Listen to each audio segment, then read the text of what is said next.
Haere mai ki te kaunihira. Welcome to our Operations and Monitoring Committee meeting today, the 2nd of June. I'd like to welcome you all and remind us that the meeting is being live streamed, and also to make sure that your mobile phones are either on silent or turned off, please. We will take a break for morning tea around about 11 and lunch about 12:30, depending how we go. So it is Samoan Language Week this week, so in celebration of that, I would like to actually invite our Manager of People and Capability, Joe Akari, to start us off with a Samoan prayer this morning.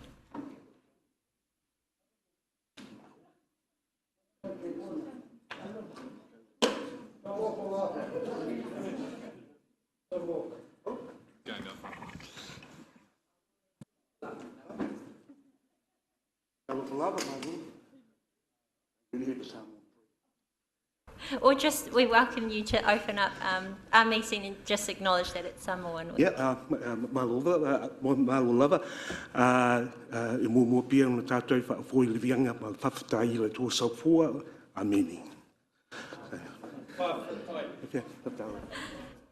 Thank you very much, Joe. We appreciate that.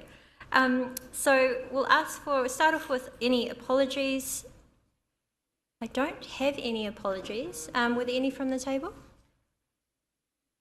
There appear to be none. Well, we'll just move straight on then. So any declarations of interest? There also appear to be none. Any urgent items for our agenda this morning? There are none. So we'll move straight to our confirmation of the previous minutes. May I have a mover and a seconder that the minutes of the Operations and Monitoring Committee meeting held the 5th of May 2022 be confirmed as a true and correct record? Moved by Councillor Donaldson, seconded by Councillor Yates. All those in favour, please say aye. Carried, thank you.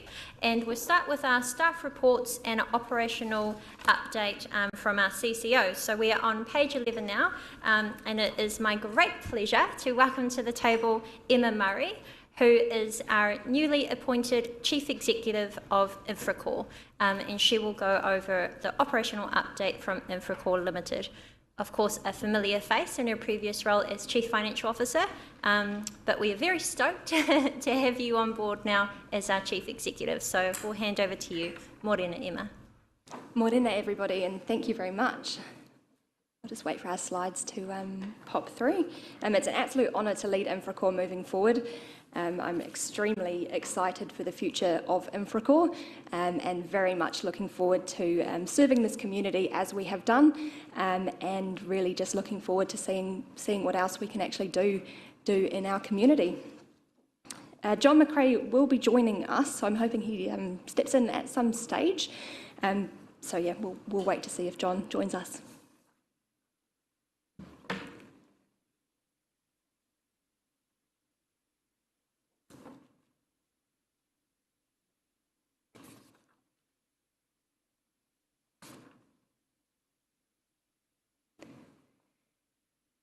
There we go. My slides are up. Thank you very much. So just in terms of a little bit of an agenda for this morning, we did have a chair update as first up, so we'll just shuffle that to the end when John arrives. I'll be taking you through our key highlights and challenges as an organisation, our financial summary and position, an update on our key performance measures, and then looking forward, so Q4 and beyond, what does that look like for Infracore moving forward? We've had some really key highlights over the last 3 quarters. So our contract with the Ministry of Social Development has been refreshed, and this will now provide an opportunity for a further 10 trainees within our organisation. So this contract is part of the flexi wage funding that is available for employers, and we're really looking forward to being able to offer a further 10 opportunities in Infracore. Our Department of Corrections relationship remains extremely strong. We have a further 4 candidates with Infracore, and we're finding that this relationship is extremely positive, and we've had some great outcomes from those people that are within Infracore, so it's a great opportunity for us. Our systems development continues to be a strength of Infracore and a strength of our business. So the last quarter we've had some key highlights, including meter reading coming in-house. So the strength of our internal system now enables us to provide accurate information for the water meter cycle. We continue with our dashboard reporting for both internal and external stakeholders.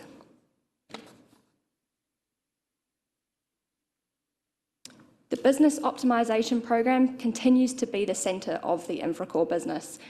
We have now employed a business partner that continues to work alongside our units to ensure that the initiatives that we are driving are filtering all the way through. We continue on our paperless journey by implementing Microsoft Teams. So this has been a huge step in the Infracore business. We're able to access standard operating procedures in the field, we can share information, we have an internal newsletter, and we're just going from strength to strength in terms of that internal brand and internal communication. So we have a real quality system that we're able to leverage from. We've had a successful external audit with a clean audit report despite the protracted timeline. So this was outside of the Infracore control. This was all based on external auditor shortages, but it was an extremely successful audit from our behalf. And we have excellent engagement from our Health and Safety Committee, and we see changes in our investigation timelines, so we're really improving in this space.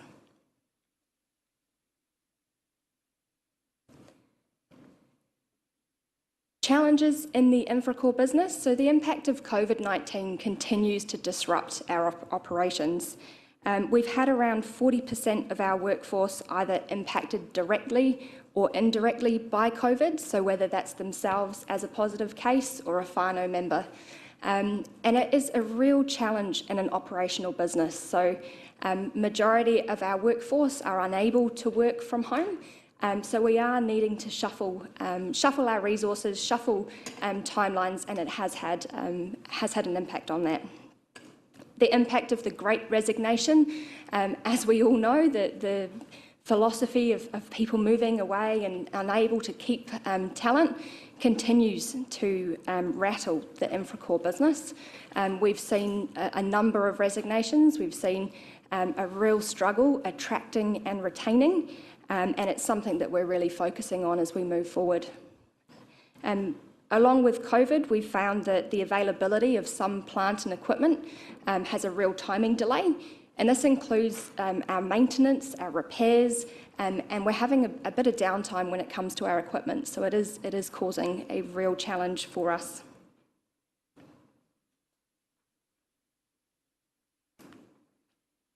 Moving to our financial summary, as at the end of the quarter 3, our profit for the period is up to budget around 23K. So we are still on track. So you'd see from the financial report that revenue is down to budget, and proportionately so are expenses.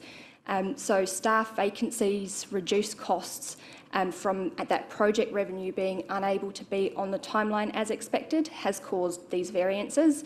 But I'm extremely pleased that robust management of our expenses enables us to be in the position that we are today. Infracore has also been on a balance sheet strengthening exercise, and during this financial year we've managed to repay 755K of external funding, so the funding with Rotorua Lakes Council. So I'm really, really proud that as a business we've been focusing on this balance sheet strength. 7 of the 10 performance measures are on track at Q3, with 3 of those that have measures in place to improve. So 2 of those measures are our KPI scoring, so our operational scoring for both the utilities and parks and open spaces contracts. So this has been a number of issues, so resourcing constraints, personnel shortages, but we have been working proactively and collaboratively to ensure that these get back on track.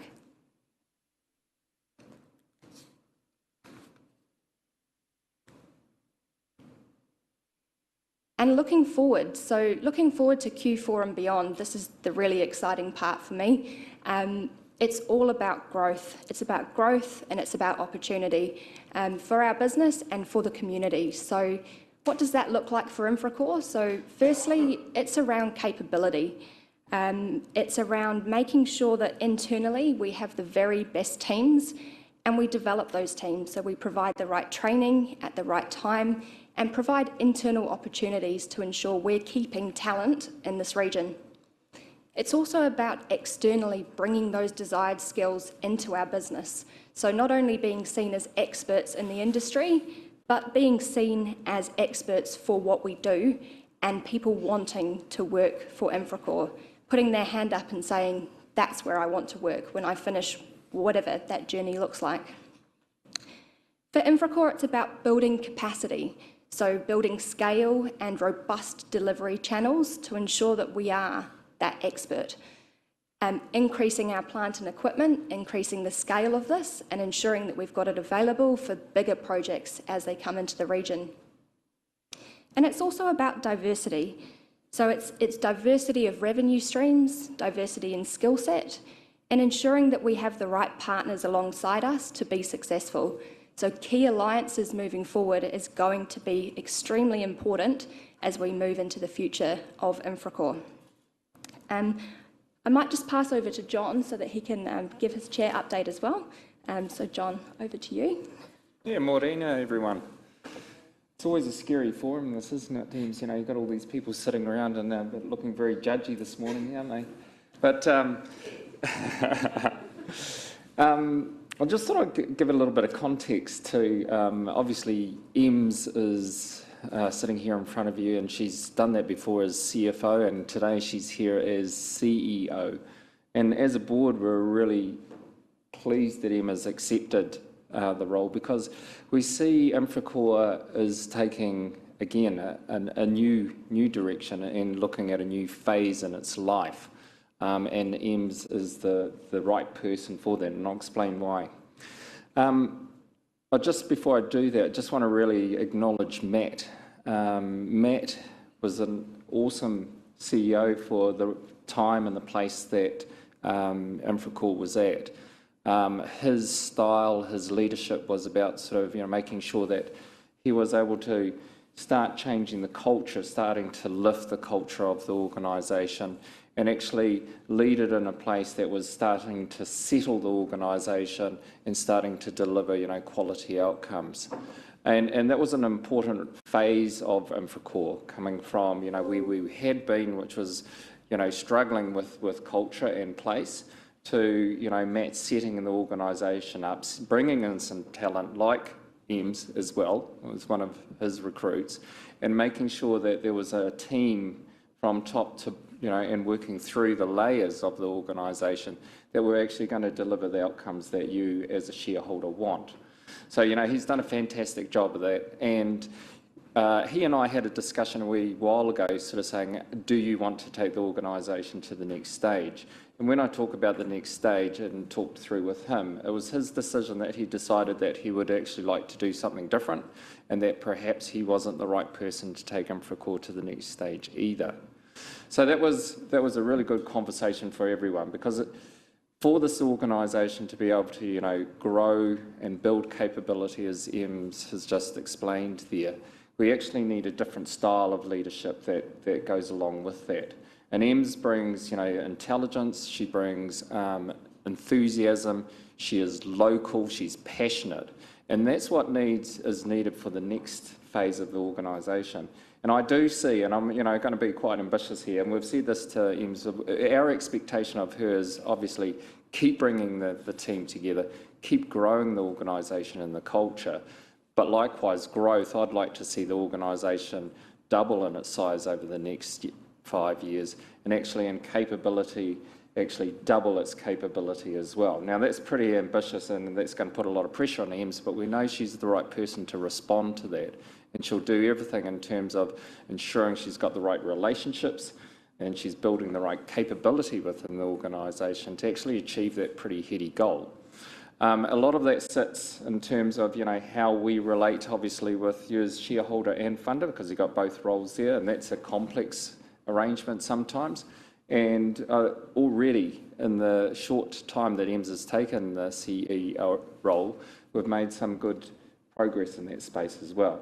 So, as a board, we're really pleased Ems has taken on this role. It's It is a challenging time, and as Ems also says, it's an exciting time. You know, there's a lot of opportunity, particularly given the environment that we exist, which is all about, you know, construction going forward. There's a lot of underground construction required. There's a lot above the ground that's required going forward to, you know, make this city the place that we want it to be, the city that we can be all proud of. So that's our goal. It's quite simple.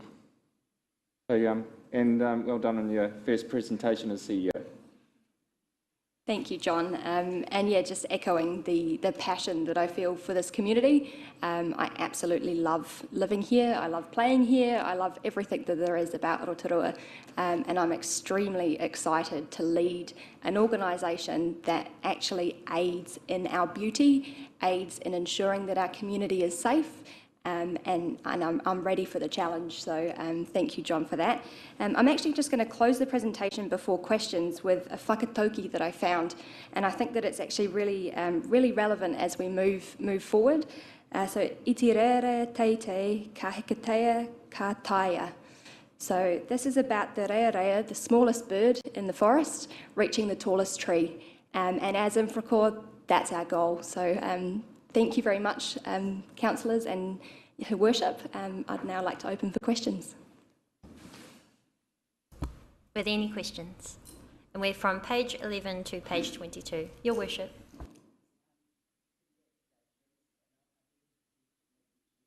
But congratulations, I love your passion. And we've always believed in growing our own capability. And it's very exciting to see you step in and up into this role. And that's what the role of Infracore should be, about opportunities for careers and development. So congratulations. And John, if I could also congratulate you as your chairing of two major CCOs. In a change environment, you've brought a new strategy that gives us great confidence. And being local does matter to us. And we know that you're staying the distance on some real challenges that our community is facing. So my question, Emma, to you is often, and councillors get it, I get it, we get requests sent to us for service delivery through the customer service centre. And then we've got to encourage those external community people. Have you contacted the right people? And they don't really know where to go. And have you generated a job so that we can refer it on to you and get that moving? So with your new business partner that you've got, is there some review of the linkages of our comms with our new IT systems so that there's an even faster response? It's a bit of an old one that we get told, I've contacted somebody, they have contacted somebody 3 or 4 times and haven't heard yet, but I'm always wary and always advise other councillors, go through the customer service centre. So I think that's an alignment that we need to improve on so that responsiveness to job requests happens. Is that the role of your new business manager, or is it a pure data transfer? So the business partner role will be encompassing all of that. So we do know that there are sometimes communication issues between the organisations. So really it's about building partnerships within the team, so within Infracore and Rotorua Lakes Council, to ensure that we are achieving the right outcomes. So in terms of the systems development, there's definitely conversations with the team around linking the two. We've seen a lot of changes already, so the water meter billing is one of those, so that's one of the systems that we'll be speaking to directly with the council system. So absolutely, it's an area of development for sure. Thank you. And sorry, I do need to have a mover and a seconder to receive the operational update from Infracore Limited. Moved by Councillor Yates, seconded by Councillor Kumar. All those in favour, please say aye. Thank you. And we'll carry on with questions. We have Councillor Kumar, followed by Councillor Rokawate and Councillor Yates. Through the Chair, thank you. Madam Chair, good morning, Emma, and welcome. You'll one day become a seasoned pro like John. He sits on many boards, so has many hats, and you'll be speaking more regularly to us. I have a couple of questions as we navigate our way into these difficult times and through these difficult times. One is particularly about the weather change, the pressures will put on your cost. We've seen this week alone, unexpected. We thought there were going to be some showers, but those rains came heavy and hard and hit lots of roads. What cost pressures do you analyze this going into the future with how Infracore will deal with this? And my other question is very simple as well.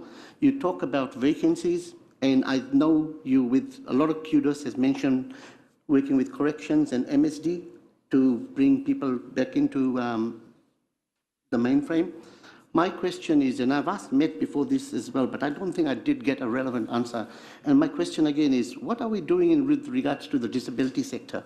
While we might have vacancies that they can be deployed out on the main roads, there could be office jobs or other sectors. But I'm just wanting to know, as an organization, are we diligently looking in those areas as well as in other sectors? Yes. Just one, it's a relevance. The first question about roads and flooding, I think ought to go to our Deputy CE in our operational report about infrastructure and environment. Yeah, well, we can ask him about the cost of the weather events, but perhaps if you want to answer the second question. Yeah, absolutely. So just in terms of weather events from an Infracore perspective, obviously we deploy our teams. So our mandate really is keeping the community safe. And as you all know, it was a terrible week of weather, and we had our people out there in the thick of it. So from my perspective, it's a huge thank you for the people of Infracore. You know, it doesn't go unnoticed, and you know, they were soaked to the skin. So yeah, absolutely proud of the team for responding in the way that they did.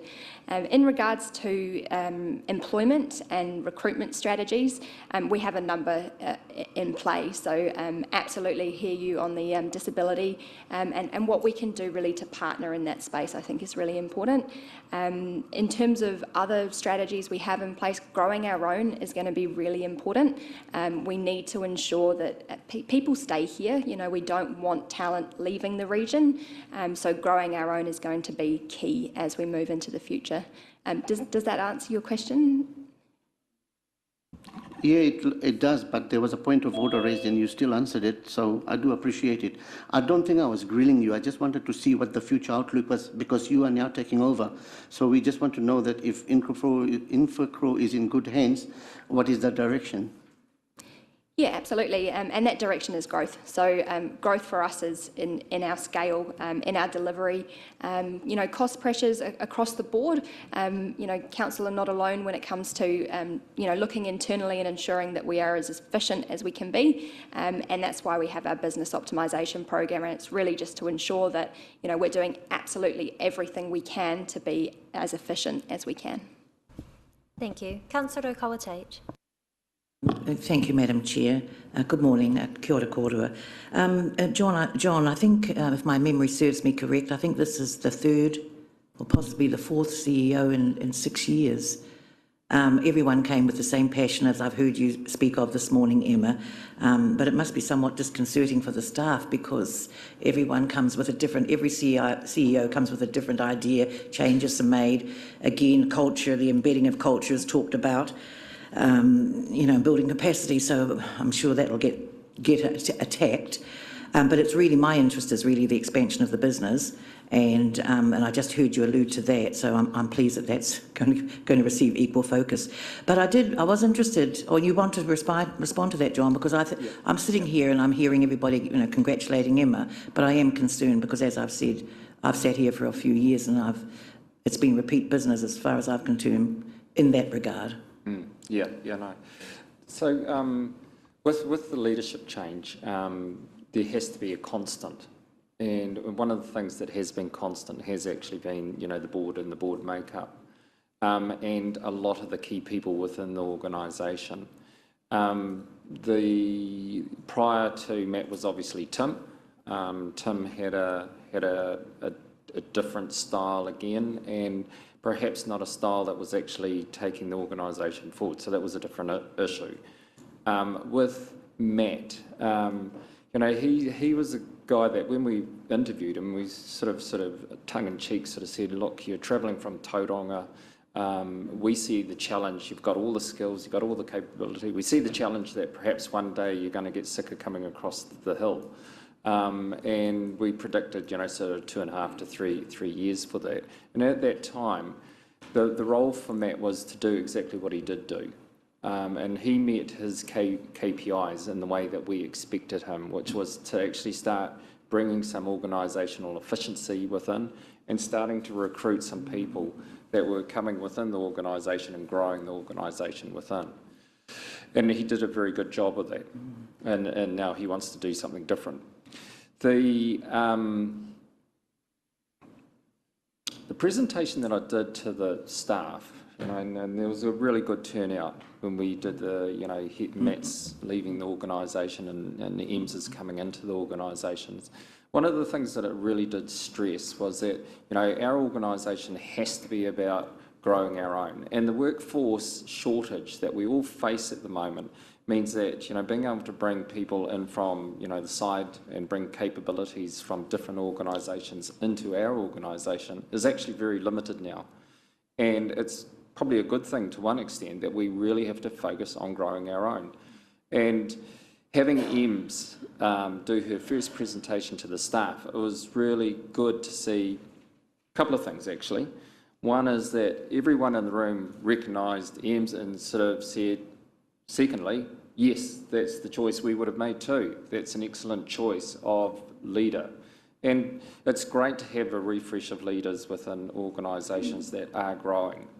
And it's even better to have someone who's grown within the organisation to actually take up that mantle and start leading it.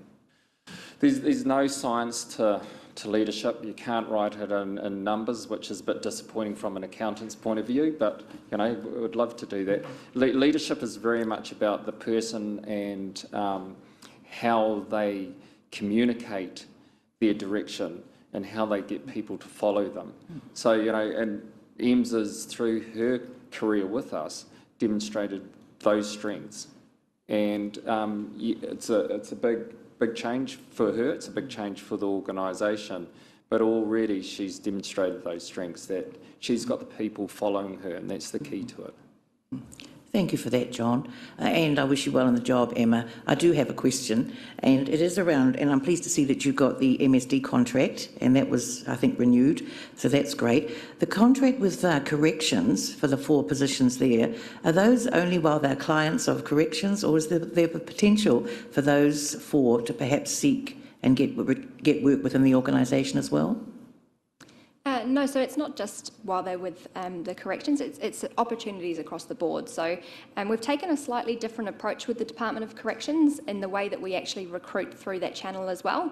So we actually provide open days where we have all of the candidates come through the business and meet the team as well, which is extremely important, which is quite a different approach to a number of other organisations. And I think it's just, it shows the teams and it shows the candidates as well what we're all about and the culture that we're really trying to bring. So yeah, it's a really fantastic opportunity. Thank you. Thank you. Councillor Yates. Malo e soifua kia kōrua, and just a question around in growing our own and looking at the partnership and to deliver social good, and following on from Councillor Raukawa Tate, do you have an existing relationship with our secondary schools and kura to potentially look at younger interns potentially coming into the workforce with Infracore? Fantastic question, and one that's really fresh for Infracore. So we had a stand at the Careers Expo, which was a real success. So there's thousands of students that went through. The stand was beautiful. We had all of our Infracore plants and showcased really the great mahi that we do around the community. From that session, we've taken contacts from all of the local high schools so that we can actually start building those relationships and ensuring that we do have steps in place to bring rangatahi through Infracore. So it was a fantastic event and really glad that we were able to showcase the work that we do.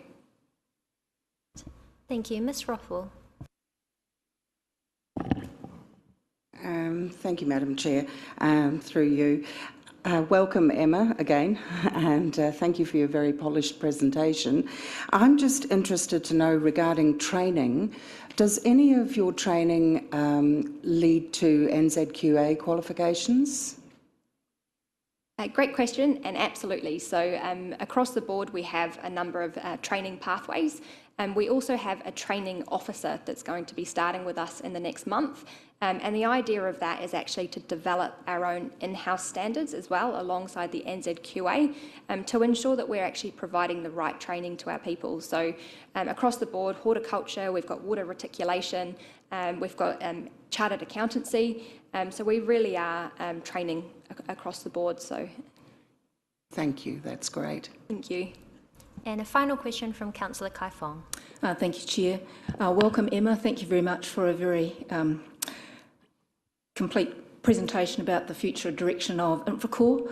I'd also like to, perhaps as a council, could we please pass on our thanks to Matt? I'd like to echo the thoughts that and sentiments that, John, you've given this morning, but I'm sure that we wish Matt every success in the new role that he goes to. My question just really is around the financial performance, and obviously the two variances are around the core operations, including the revenue from council and the nursery revenue. So what's the strategy for Infracore going forward in terms of trying to grow that revenue? So obviously in terms of the last, I suppose, financial year, it's been a different operating environment for us. So in terms of the decrease that we've seen in that revenue, it's really around timing, it's around availability of resources. We track all of our jobs, I suppose, with council, and we track that year on year to see where we've got those variances. So we can see where there's been, potentially areas of sports development that's not been done this year. But I think really the stage here is around partnering with the key contacts within Rotorua Lakes Council, ensuring that we are actually collaborating with the approach and making sure that we've got the right resources in the right places. So it's really around relationships, it's around building those relationships and ensuring that we do serve the community. Thank you, Emma. I think that's good that we reset that relationship as well with you as a CE, so I look forward to working with you in that role. Thank you. Thank you very much. Well, please do pass on our thanks to Matt. I'm certainly not concerned at all about the change in leadership. I think 3 years is a long time as well to be a chief executive, so nothing new there. But we do really welcome you, Emma. It is great to have your wealth of knowledge and industry experience, but also the passion and the drive that you bring to this role. So it means a lot that you've been supported into this role by the Infracore staff as well, which shows your leadership. And we look forward to you becoming an inspiring leader for the future of Infracore. So welcome, and we look forward to seeing you again in future. Thank you, guys.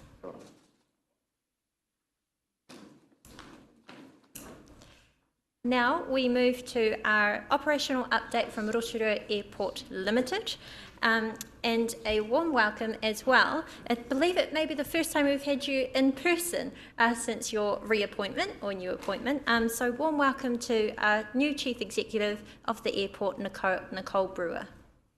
And we are on page 22 of our report. And sorry, I will actually just get a mover and a seconder that the report operational update from Rotorua Airport Limited be received, please. Moved by Ms Spray, seconded by Councillor Wang. All those in favour, please say aye. Aye. Carried, thank you. Over to you, Nicole. Thank you very much, Chair, and thank you very much, everyone. Kia ora koutou for having us back. Now, Peter Stubbs was going to join me on Zoom, but I see we're running a bit ahead of schedule, so he'll probably pop in and make an appearance at the end. And we'll go through. Nicole, I'm just wondering, if you did want to wait until Peter is here, then we can perhaps take Rotorua Economic Development Limited beforehand. Or... What? Sure, let's do that. Okay. It's a good idea. Because I'm sure Peter will be disappointed if he misses out. So thank you for that change. So slight change of plans, guys. We'll head straight to our Rotorua Economic Development or Rotorua NZ Limited update. So we're on page 26 now, and I'll get a mover and a seconder that the operational update from Rotorua Economic Development be received, please. Moved by Councillor Kumar, seconded by Councillor Wang. All those in favour, please say aye. Carried. Over to you, Andrew. Kia ora, good morning. We'll just wait for the presentation to come up, but I'll take the report as read, and we'll just got a brief presentation that kind of covers off some of the highlights and just talks about a couple of the challenges that we're facing as we kind of look ahead to the remainder of the year.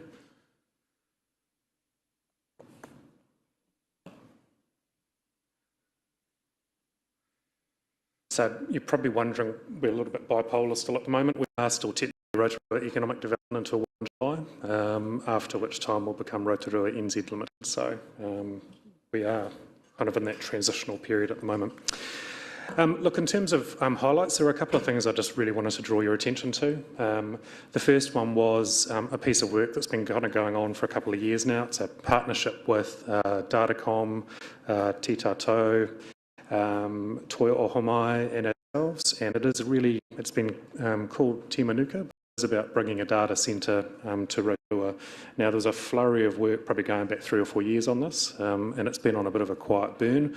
But the good news is we've finally got back through the door with central government and have made some, some inroads in terms of presenting some options to them. So we're remaining sort of actually optimistic that we'll see some progress in that space over the coming months. The second piece is, again, it's another one that's been floating around for a number of years, is Scion, getting some further capital investment to expand its offering into kind of a commercialisation kind of scale-up space. Again, this has been one that has been challenging, and we're really pleased that in the last sort of 3 months we've managed to form a little bit of a partnership between ourselves, Scion and Te Ururakau, and we're currently undertaking the strategic case for those scale-up facilities, anticipating that we'll have something that can go to government for a budget bid for Budget 23.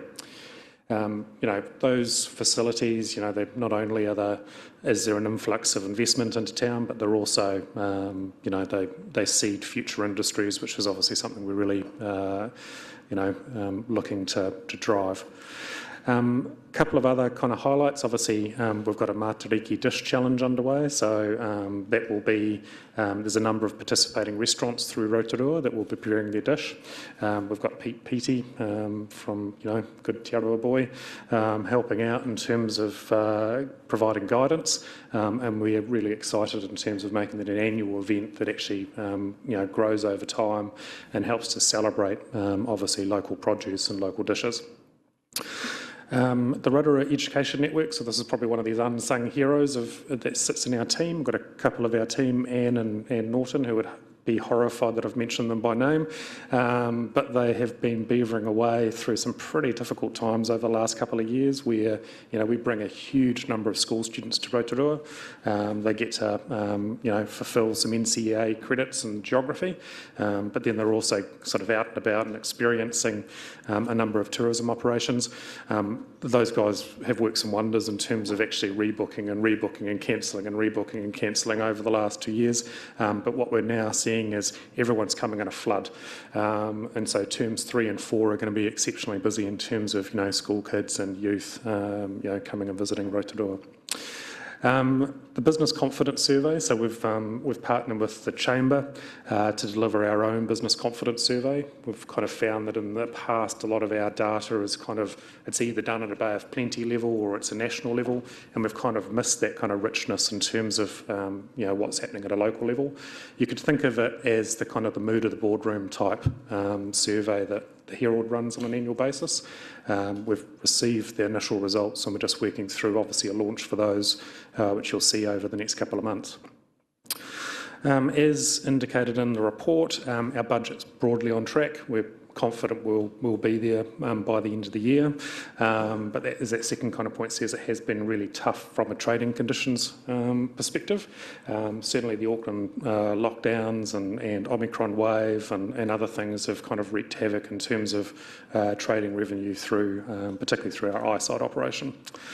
The last kind of point there is just something I just wanted to draw your attention to. I get asked a lot as I'm kind of out and about in terms of what's happening with tourism, what's happening with visitors, when are they returning. The best guess, well, not a guess.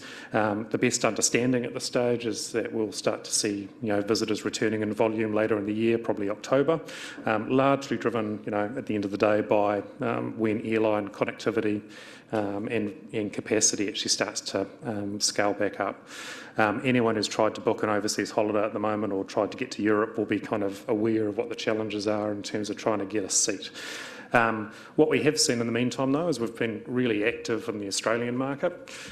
We've had a huge amount of Australian TV coverage, which I just wanted to kind of draw your attention to. Some of it's sort of upcoming, but the team have been really busy in terms of filming and giving some really good insights in terms of what Rotorua is all about.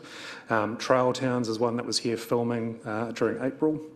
We'll be they're travelling around the country, but has a pretty good viewership in terms of around about sort of 75,000 average viewership, and another sort of 160,000 Australians that are viewing that on demand. We had Sunrise TV here. This was an exclusive Rotorua opportunity, so they were here on the 12th and the 13th of May. We were really fortunate that someone we do some work with gave us this opportunity. They were actually here to film, I think, the world's longest e-bike jump. I'm not quite sure how that landed. Excuse the pun. But what it did mean was that we had the morning before with a whole number of live crosses, and that goes out to around about 1.2 million viewers every morning. So again, it's the most watched breakfast show in Australia. Following that, we were again pretty fortunate to have the Living Room, which is it's a really award-winning kind of popular lifestyle show. Again, you're kind of up to around about that kind of half a million viewership, and you've got a bit of an insight there in terms of what the cost per minute was. We certainly didn't pay that. But the good news was they were only going to be here for 2 days. Unfortunately, the next kind of destination they were going to had some horrid weather, and they chose to stay here for another 3. So in the end, we had them for a whole week, which obviously is is going to be giving us some good coverage over the next sort of couple of weeks. And then finally, this may be on tonight, I'm not sure. So 7 Sharp was here at the end of May filming for a part of a series in terms of our underrated wonders of New Zealand. So again, you can expect to see that kind of coming up over the next sort of week. And that was me. I'm happy to take any questions. Thank you very much, Andrew. Councillor Donaldson. Thank you, Madam Chair. Through you, Andrew, great to see Pete Peachy creating the food challenge. His name was amongst several other recognisable Rotorua names on the Whangamarino School honours board, I noted the other day. Very interesting. However, my question around that is, will it be televised or is it just going to be a feature in Nourish magazine? And then I have a question around the Eyesight Cafe, just any update on that as well. Through the chair. So the first one, no, it won't be televised as such. So we've used the model that's been running over in the Waikato for probably about 7 or 8 years now. And basically there's 2 parts to it. There's a mystery set of judges that will be going around and judging and providing an overall winner. And then there'll also be a People's Choice voting scenario as well. To the second piece, in terms of the Eyesight Cafe, I will refer to it as the Toi Oho Mai Cafe, because it's obviously not ours. Certainly, I know that the builders have been down there and pretty active over the last few weeks, and certainly there's cladding going up on the walls and jib and so forth, so you'd expect that they're kind of closing in on opening. Our eyesight operations down there, we're awaiting the completion of the re-roofing work, and we've got a little bit of staff recruitment going on at the moment just to get those eyesight sort of visitor services numbers back up, and then we'll be feathering in a reopening of the eyesight there as well. Thank you. We have Councillors Kai Fong, followed by Miss Spray, Councillor Yates, and then Her Worship.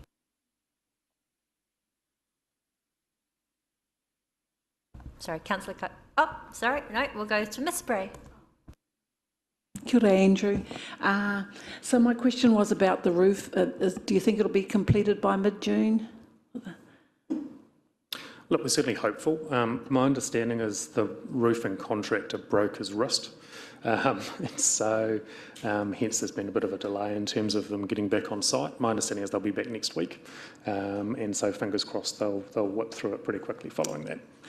Thank you. And I also just had a positive comment about your working relationship with Te Pōkapu, the housing hub, Ngāti Whakaue. Yeah, that's really good to read that. Thank you.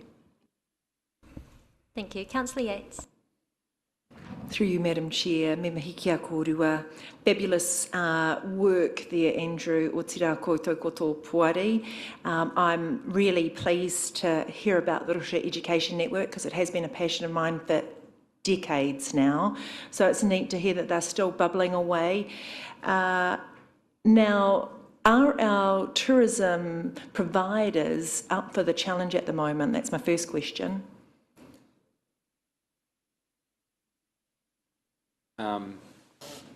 Look, the question's quite deep, and it's something that's been plaguing us as a board for a while now, and that's around workforce.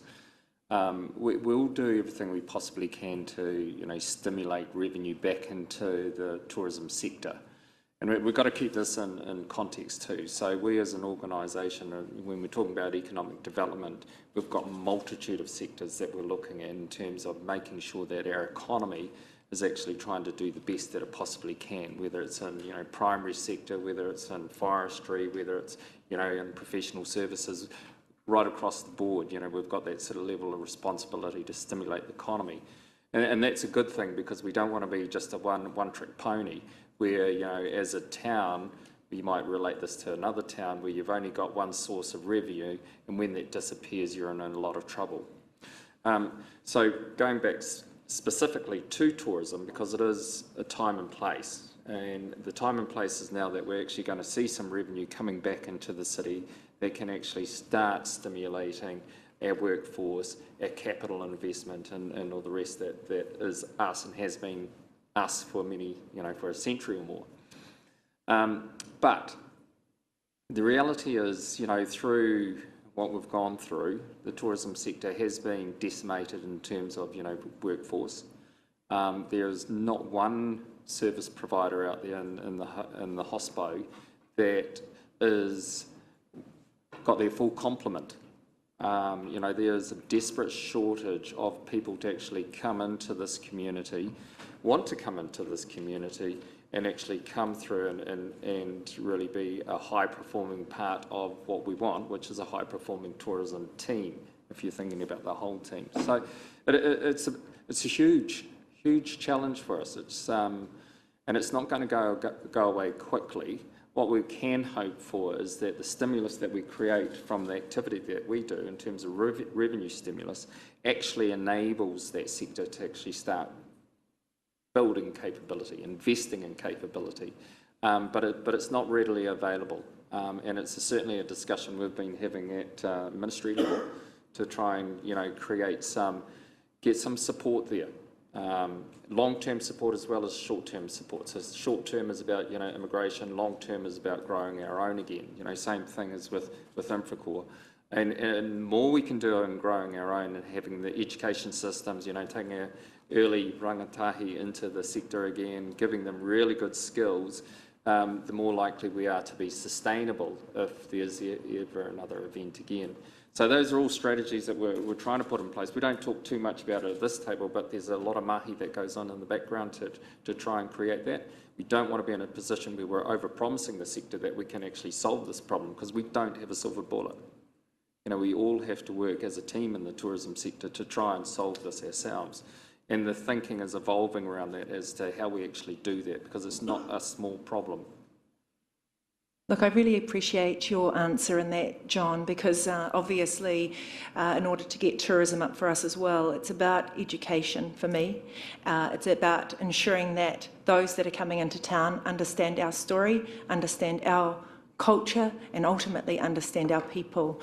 So just a quick question too around the gap. What do we see in the market at the moment as being a gap for our tourism, potentially educational opportunities?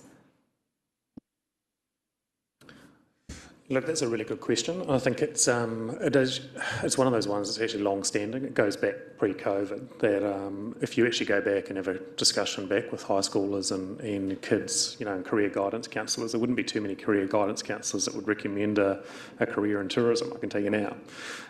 What they probably fail to recognise is actually the broad range of jobs that actually kind of exist across there, and the amazing opportunity that actually there's probably not too many sectors that you could actually, you could go from being an employee to running your own business, and without a huge sort of capital investment. And so recognising that all the way back in terms of the curriculum at school, I think is probably one of the gaps. It's really about how do we fix that pipeline for the long run. Yeah, I'd just like to add I've just had a discussion about how empty the glass is, but you can also look at a glass and say it's half full. And the half full perspective of this is that, we've come through a reset within tourism. We got in the habit of having a lot of volume and perhaps, value you could question in terms of what we were delivering as a community, as a tourism community, I say.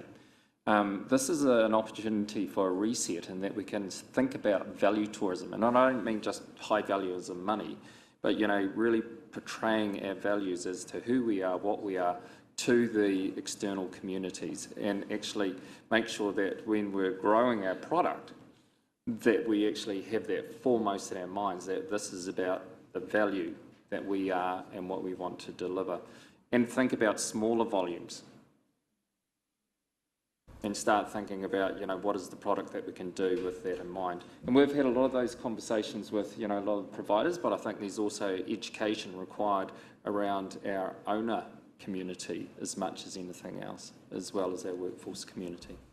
Thank you. We'll move on to Her Worship the Mayor. We do have a number of people wanting to ask questions, so then we'll go Councillor Kumar, Maxwell, Wang and then Joe Kawatete and wrap it up.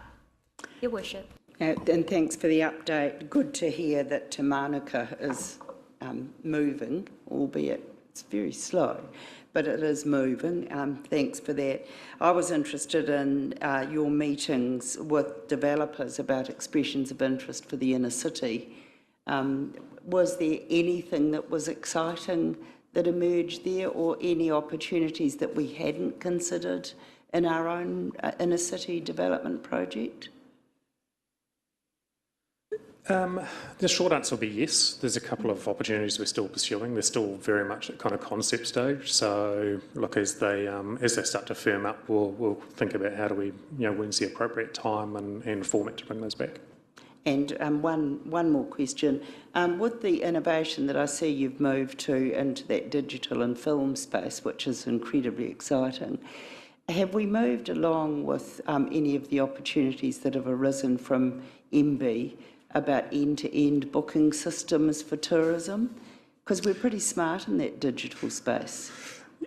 Yeah, we are. I think the best opportunity at this stage probably looks to reside around some changes that are coming to the eyesight network overall. And so, in a really brief version, they're looking to shrink the eyesight network probably into 2 tiers. So there'll be a tier 1 set of providers who will be far more kind of consistently kind of branded. They'll look a little bit more upmarket in terms of consistent fit out and so forth. And then there'll be a kind of tier 2 affiliate providers. Part of that is actually making sure that there's a digital solution for booking that goes along with that. Yeah. Brilliant, thank you. Councillor Kumar. Thank you, Madam Chair. And through the Chair, good morning, Andrew and John. Keep my questions very soft. One is dialing out on the 1st of July to the new tune of Rotorua, New Zealand.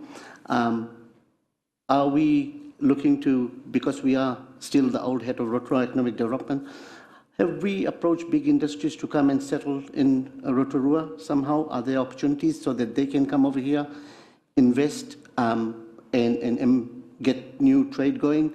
And my second question is, when you go to a place like Fiji, everybody, they've quickly reinvented themselves from being one of the worst COVID-hit countries in the world to CFC, which is Care Fiji commitment. And that commitment gives, and having come back from there, we take pride on our manakitanga over here, But over there, they take pride on the fact that that bula, everybody is just extending. You go over, it's bula, bula, hey, hello, how are you? That friendliness just is synonymous right throughout that holiday experience. What are we doing from when we dial out in 1st of July to make sure that when the tourists start coming back, that they are greeted with friendliness rather than, because our image has taken a big hiding. Look, there's two parts to that. So I'll answer the first question. So again, the short answer is yes. In terms of large industries, we continue to talk, obviously, with a range of organisations that are either looking to relocate or expand. I can't obviously, breach some of the, the commercial confidence that's done within. The second part of that is making sure actually that we've got, commercial and industrial land available to for those businesses to relocate. So certainly working with JP's team, that's certainly a really big focus of us in terms of how do we make sure there's available land for business expansion. The second part's a little bit more complex. So within the destination management plan, there is a reference to a thing called the Rotorua Commitment, and that probably touches, I think, on your comment there, Councillor Kuma, in terms of what is that commitment that these businesses are making back to this place, and how are we making sure that actually we've got an authentic and genuine experience and welcome for all of our visitors when they arrive here. We've had I must admit, I've had a look at the Fiji certification system. It was a discussion we had, I think, with Booking.com probably a month or so back.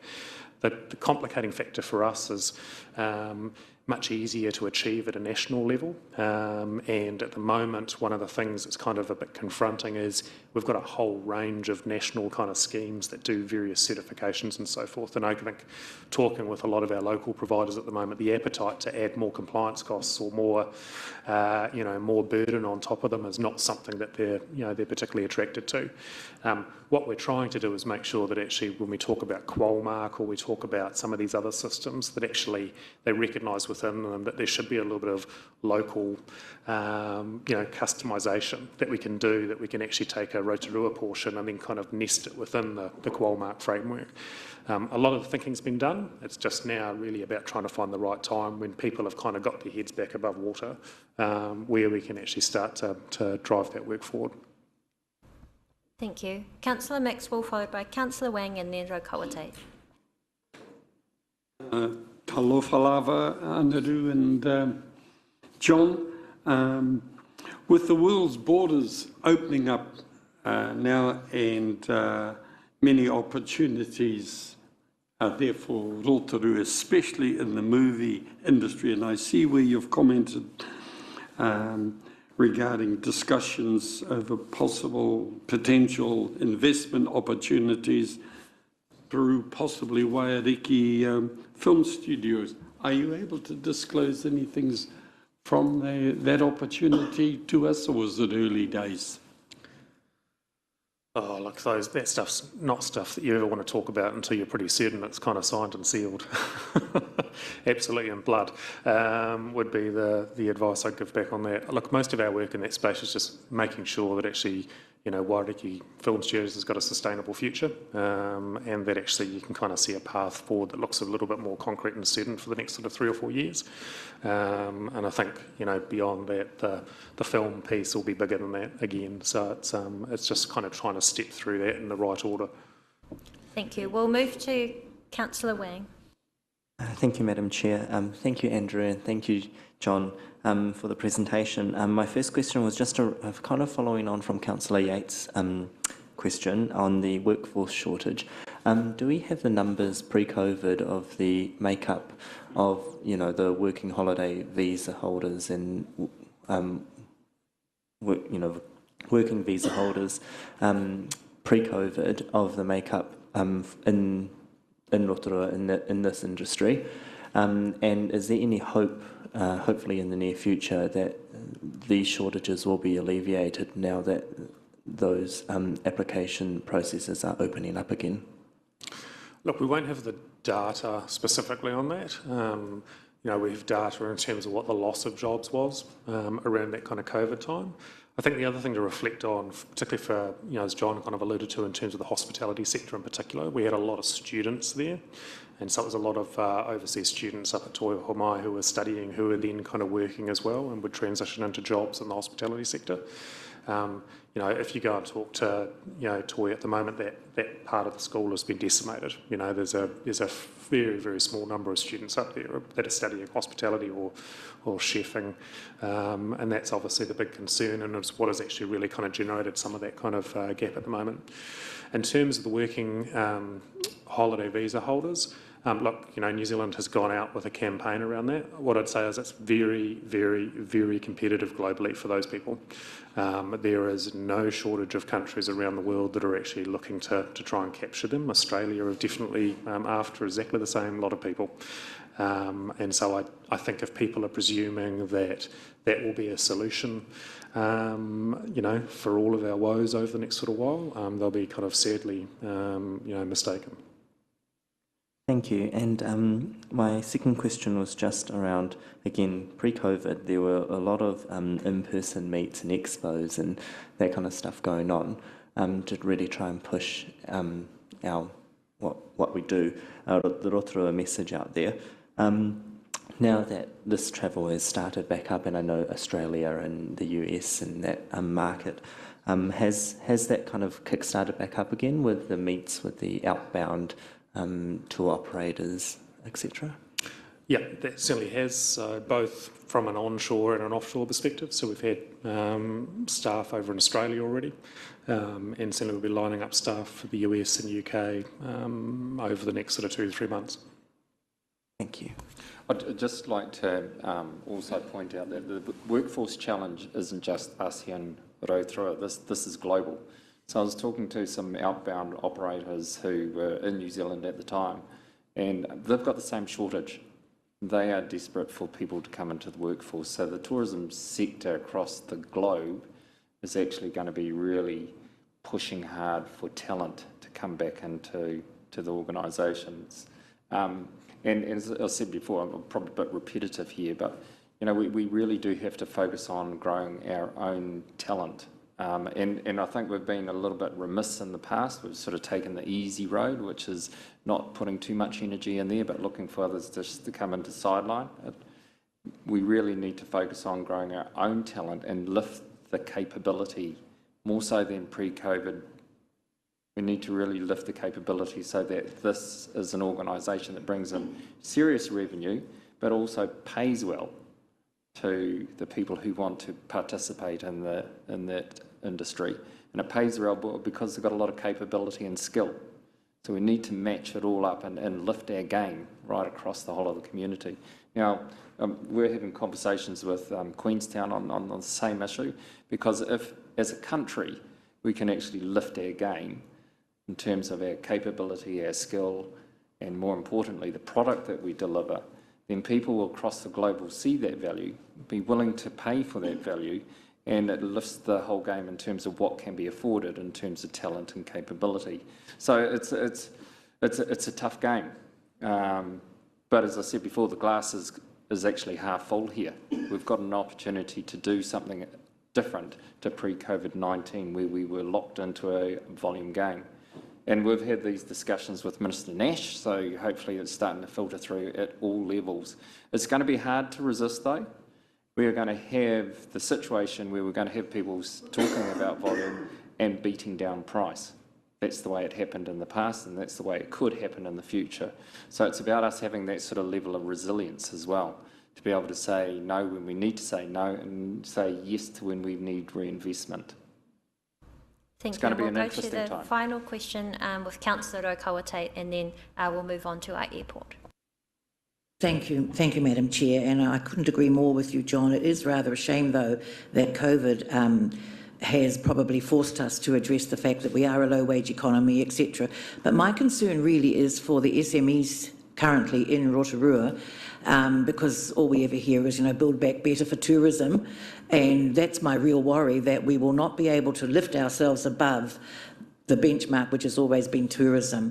So, for those current SMEs in Rotorua, who see what's going on and also those who might be looking at Rotorua, is there in your new rebranding, is there really going to be that focus on actually, yes, we see you and we hear you? Thank you. Again, yes, absolutely. So that is all. That has previously always been a focus for us as well in terms of that whole SME sector. Certainly, the business confidence work that we've just done highlights some real opportunities where we can get alongside that sector and actually do some things a bit differently. So, looking forward to thinking about how does our plan, shift and address some of those challenges that those businesses are facing. Really fascinatingly, without kind of giving away too much detail, one of the areas where we had, and it was particularly SMEs that were responding, was an area that they really felt like they needed more support, was around marketing. Now, interestingly, that's probably an area where we've got quite a lot of expertise. So, it's just going to be thinking a little bit differently in terms of how do we work with those businesses to support them. Thank you. Well, thank you very much, both. I think we can all agree that it's crucial that we keep investing in those business opportunities in Rotorua, as well as promoting Rotorua as a great place to live, to visit and to explore. So thank you for your update for this quarter. We will now move back to our Rotorua Airport. So we invite Nicole Brewer back and we welcome Peter. Welcome. Thank you for joining us online. Kia ora. Good morning again. Thank you, kia ora koutou. So I'll just get straight into the presentation, maybe when it's up on the board. And I'll run you through it, and then Peter will add any comments at the end, and then of course we'll take some questions.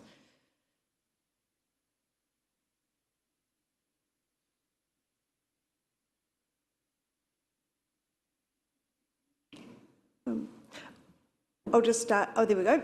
Okay. So just going through to the financial performance for the year. Well, for the last quarter, we had a very soft February and March. Passenger numbers were about a third of what they were pre-COVID, and that's really, affected the airport's revenue for the quarter. We had new Air New Zealand pricing go in place on the 1st of January, but we didn't get the strong upside that we were expecting from that because of the soft passenger numbers. So it helped obviously soften the blow slightly, but February, March with the Omicron outbreak and the red traffic light setting, there really wasn't much travel at all, and it was very slow. It's probably worth pointing out that there were extremely low loads on the Air New Zealand flights, and so while the schedule wasn't as great as it would like, and anyone who tried to travel knows that connectivity isn't the best at the moment, Air New Zealand are really doing it tough on those sectors, so it could be a lot worse than it is. So we're grateful for them that they have maintained the schedule that they have been able to maintain. The drop in passenger numbers means that our net surplus before depreciation remains behind budget, so that's 222,000 behind budget up until the March quarter. And however, because of a change in depreciation that we touched on at the last report, change in depreciation with our fixed assets means that the net surplus before tax is actually $410,000 ahead of budget. So we expect that to remain that way for the full year. Moving on to the non-financial performance, everything's on track. No major changes or anything to alert you to there. Just point out that we are in the process of setting up a new customer survey, which will look at both travel patterns and satisfaction. So moving forward, we hope to be able to bring you more information in this realm. Probably looking to the outlook, and that's real focus. Oh, have I got control, have I? Oh, right. In that case, let's get you up to speed. My apologies. There we go. So looking forward, April was much improved with passenger numbers. When I say much improved, it was a lot better than February, March. So while February, March was sitting at about a third of pre-COVID levels, April was at about a half of pre-COVID levels. So obviously the 2 long weekends and the school holidays and obviously the vibrancy around town contributed to increased passenger numbers. And it's tracking in the right direction. It's definitely not back to what it was or what we would like it to be. May numbers, we haven't got the May numbers in yet, but our car parking revenue indicates that the growth is continuing, and in the positive direction. As I mentioned, the net surplus is expected to be ahead of budget due to the change in depreciation. We don't expect that to change. The strategic projects remain our key focus, and I'll just briefly update you on each of those. There wasn't a full update because we're still in the very early stages of each of these projects, but I'll just let you know where they are all at. The fire training ground was one of the projects that's actually been put on hold due to staffing changes.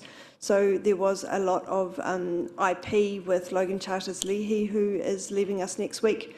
And so we've put that project on hold at the moment. However, we do have scope to bring that back should the situation change. Hangars to the north of the terminal. So in the air park, these have been advertised and we're currently seeking tenants. We're also getting geotech at the moment to understand our costs better so that we can hopefully get some leases in place soon and firm those up. Fixed base operations, which is a jet facility. It's a large dollar commitment, and at the moment operators just aren't in the position to be committing those types of funds for an FPO. So what we're doing is focusing on building the market instead and leveraging the current assets that we've already got. So we have the business hub out at the airport and also obviously jet capable airside infrastructure, and we're looking to leverage that.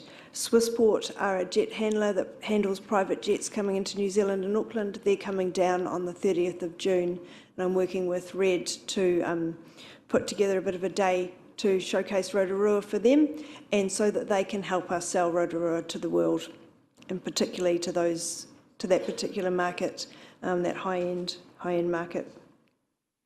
The heliport was on the list of projects. We're looking at the redesign at the moment and the layout of that, and that's been folded into a wider project that we're looking at, which is also part of unlocking the land that's available to the south of the terminal.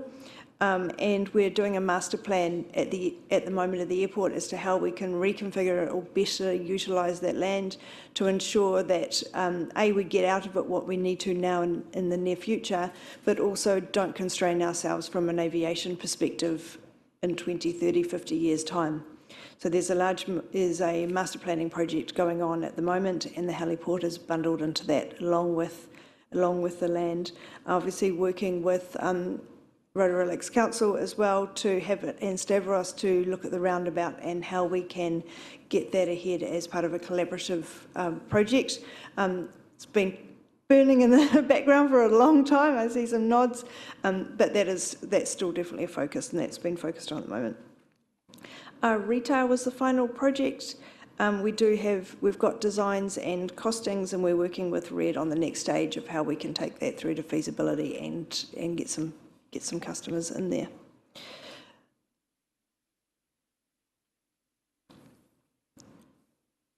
So just a quick operational update. We've been fortunate. We've had contingency rosters and a whole lot of other measures in place, and we've had no major disruptions from COVID-19, which is great. There have been a number of staffing changes. Obviously, the airport's no different to pretty much any other business in New Zealand at the moment, and we have had quite a few resignations and staffing changes, including 2 members of the management team. We've replaced all but one person. We're still recruiting for a commercial manager, and I'm pleased to announce that we've got a new GM of operations, Ben Elton, who's come to us from the National Training Centre. It's great having the National Training Centre in Rotorua because they train up people and we get some awesome staff. So, and he's coming to us on the 20th of June. So it's a really exciting appointment, and it'll be great to have him on board. Peter, would you like to add anything before we go to questions? Yes, thanks, Nicole. I don't know about you folks, but I've always found September to be the most frustrating month. You think you should be over winter, you think it should be warming up and it should be getting finer, but instead it's still raining and it's still cold. And I think the board feels that we're a little bit like in the middle of September at the moment with the business. We think we should be out of COVID, but yet we have some terrible results for February and March in terms of passenger numbers, and it's still raining and it's still cold. But I think that we do have spring to look forward to. When you think about where we were in in February 2020. It's been a pretty frustrating time, as it has for just about every New Zealander. We've lost a good CEO in July 2020. But since then, we've managed to hire a really good CEO, but of course we lost 7 months. Bearing in mind that our senior leadership team consists of about 3 other people, with 2 of those now departing, that means we're in a recruitment process. But of course, that just simply reflects the fact that often major changes results in more change. The good news is, as Nicole has said, is that it still appears that both Rotorua and the airport remain attractive places to work. We seem to have got a really excellent hire in the new General Manager of Operations, and I congratulate Nicole for achieving that outcome. And I also understand from Nicole that we've got a really good range of candidates for the commercial manager role. So it's fair to say that the board is frustrated with the fact that we seem to be locked into September, but the good news is October is coming. Well, thank you very much. And with that, we'll open up for any questions. We'll start with Her Worship the Mayor. And welcome back, Nicole. Lovely to have you back in the family again. And Peter, don't be depressed. I think this is the national story, but I've got a meeting next week with mayors with Air New Zealand. So is there a message? You sort of indicated that scheduling, because we've managed to keep a regional facility afloat with scheduling, is there any message, and is still the message of a direct flight to Queenstown worth pushing next week? I'll answer that in 2 parts. The first being messages to Air New Zealand.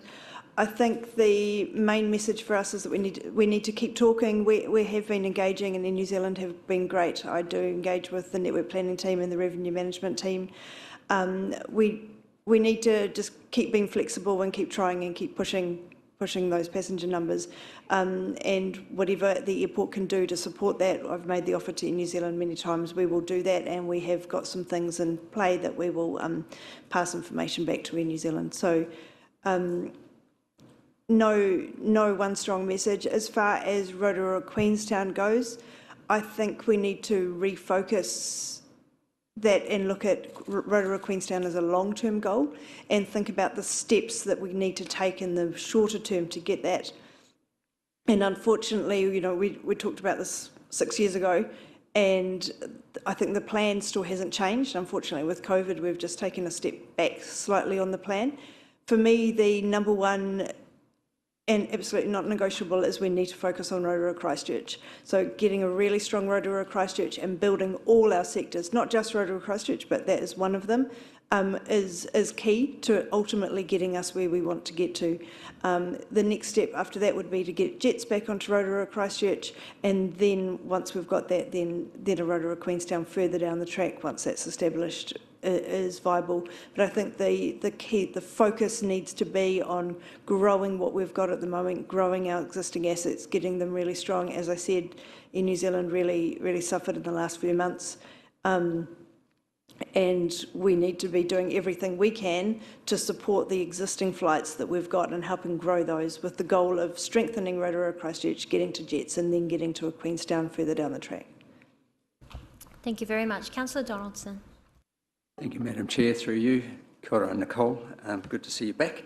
Thank you. My question is about your comments on the obstacle limitation surface in the report, where you say that the new OLS is expected to be more adaptable to the Rotorua environment.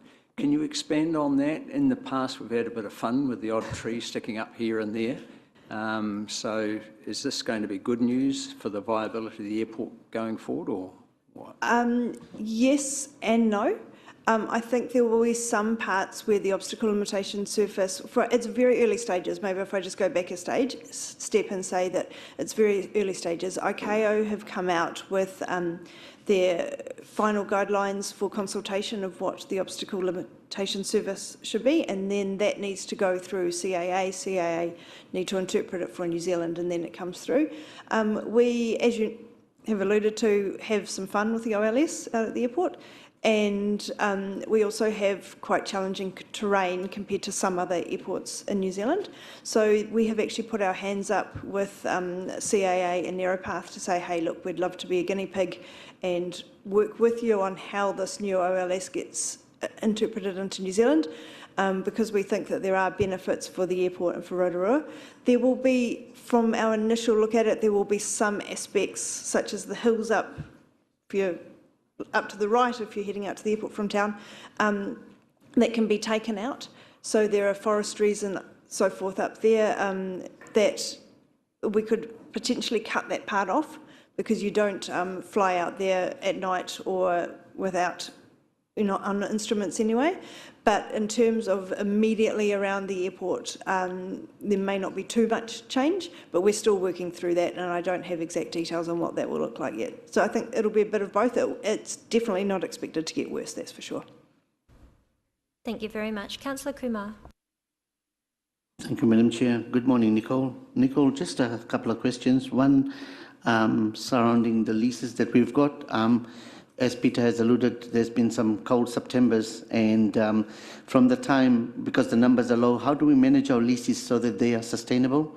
And my other question is, have we as a model ever looked at a more central region to sort of combine Western Bay, Plenty and Tauranga as an airport base?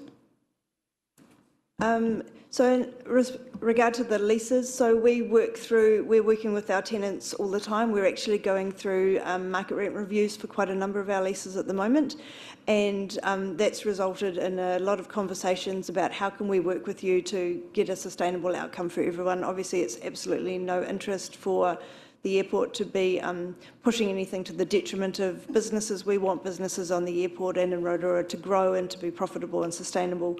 So we work with them to come up with a sustainable solution for everyone.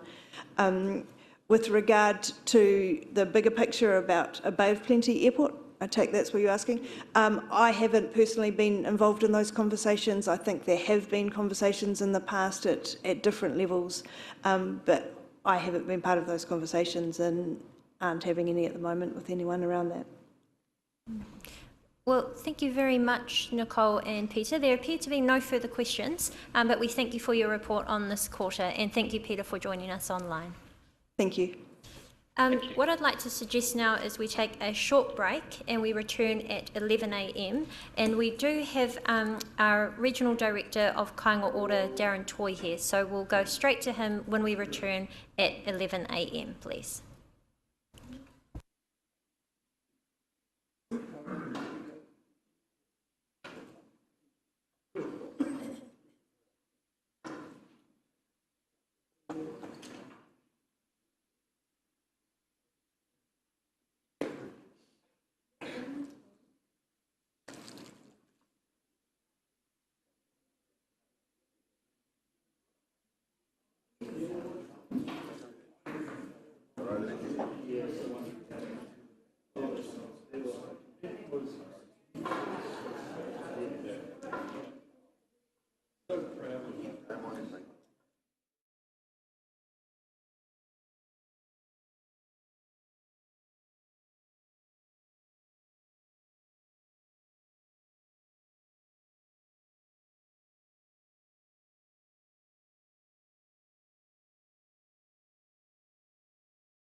welcome. It's had enough. Oh, there we go. Well, welcome back, everyone. We'll just kindly ask for you to take your seats so that we can get back into our meeting. So before we hand over to Darren and Jean-Paul, I'd just like to ask for a mover and a seconder that the operational report for April 2022 be received. Moved by Councillor Kaifong, seconded by Councillor Donaldson. All those in favour, please say aye. Carried. Thank you. And perhaps we'll hand over to you, Jean-Paul, to introduce our guest. Thank you, Madam Chair. Morena, everyone. I'm very pleased to welcome Darren Toy, who, according to his slide up there, is the Bay of Plenty Regional Director for Kāinga Ora. So we work very closely with Darren to understand the pipeline of developments that are being undertaken by Kāinga Ora within the city. In a similar way that we spend a lot of time working with the other developers across our city to understand where opportunities are currently being explored, and making sure we can facilitate those conversations to ensure we get some delivery of homes. Because as we've signalled here previously, we have a significant shortfall of public homes as well as market homes across all different sizes and typologies. So our partnership with Kāinga Ora is a very important one, and as it really does focus in on that essential part of the public home spectrum. So it's very nice to have Darren here today, and I will hand over to Darren just to take you through a bit of a presentation he has. Kia ora koutou, and thank you for bringing this forward to accommodate my crazy schedule today. Look, I just wanted to do 6 or 7 slides in introducing who Kāinga Ora really is, because there is a lot of misconception out there in terms of the changes that Kāinga Ora have been through in the last 2 or 3 years, moving away from Housing New Zealand across to Kāinga Ora. So we were a new Crown agency established in October 2019 that brought together the capability and the resources of Kiwi Build, Housing New Zealand and Hobsonville Land Company. So as opposed to Housing New Zealand just offering state homes and being able to put state rentals in their tenants in our rentals, we're now an urban development authority that spans from having state homes right through enabling and unlocking buildable land as an urban development authority. So 6 outcomes for us: sustainable, inclusive and thriving communities, good quality, affordable housing choices, partnering with Māori, customers living well in their homes, environmental wellbeing is enhanced and preserved, and using our scale and expertise to make change within the construction sector. And so we're very big scale. We own around 67,000 homes, have around 220,000 people living in our homes, and have a significant construction program on the way. I wanted to just walk you through the housing continuum and where Kāinga Ora plays and where we don't play. So we start there with emergency housing, which is actually not us, and that sits with MSD and our partners MSD and Ministry of Housing and Urban Development. In terms of the transitional housing space, we only provide the equity to buy the buildings, and we don't provide the services to the tenants in the transitional housing. We simply provide the buildings and the equity for those buildings to occur. In social housing, we own our portfolio and we manage our own portfolio. At this stage, we're not in affordable rentals. We are in assisted home ownership through our First Partner Home Equity Grant, where we will provide up to 25% home equity into a first home buyer, and they borrow the 75%. We also administer the Kiwi Build subsidy, the Kiwi Build, and we also administer the Kiwi Saver. We are into market affordable home ownership, so we now have the ability to build communities that are not just public homes but also affordable homes and market homes, and to sell those either through super lots back to the developers or to build those homes ourselves and return them to the market. We're not in market rentals. As I said, we are in market home ownership. So it's evolving all the time. And I think it's really important here to understand that emergency housing and transitional housing has only come about because of a shortage of social housing. And if we look at the social housing, nobody predicted the demand. Nobody predicted the population growth. Nobody predicted the rental increases, and nobody predicted the housing prices increases, which has left us short in the social housing space. And because we were short on the social housing space, it brought along emergency housing and transitional housing. So for us, we're working as fast as we can to try and add social housing to Rotorua to be able to assist you with the emergency housing and the transitional housing space. Transitional housing, for example, was brought along with a concept of, it was for 12 weeks. 12 weeks where somebody would get extensive support to have them learn how to live well in their home, and they would transition out of a transitional housing into social housing. That doesn't happen now. Because we don't have the social housing portfolio to be able to move them into, that 12 weeks is turning into much longer. So we do have some issues. Kāinga Ora has restructured. So Housing New Zealand was centralised. We've now regionalised the business, so 12 regions. My region, Bay of Plenty, spanning from Thames Coromandel down to Turangi across to Takaha. And within the region now, we have operations, community engagement and investment planning all sitting within the regions. So you have your own placement team sitting here in Rotorua.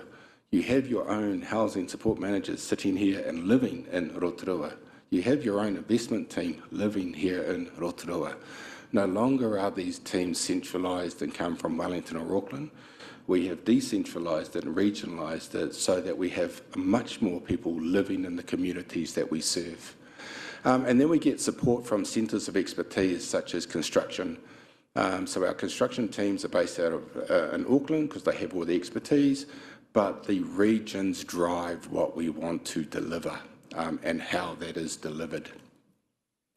Oh, it's going backwards.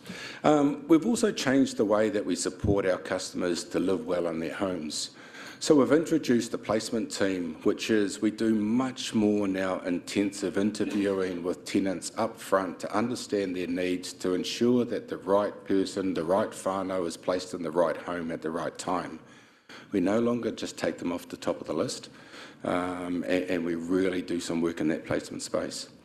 We've also got a wellbeing advisor that connects with the services that are offered within the community so that we can connect our tenants with those services to support them to live well in their homes. And we have, as I said, our own housing support managers living here supporting the tenants, and we've significantly reduced those portfolio sizes.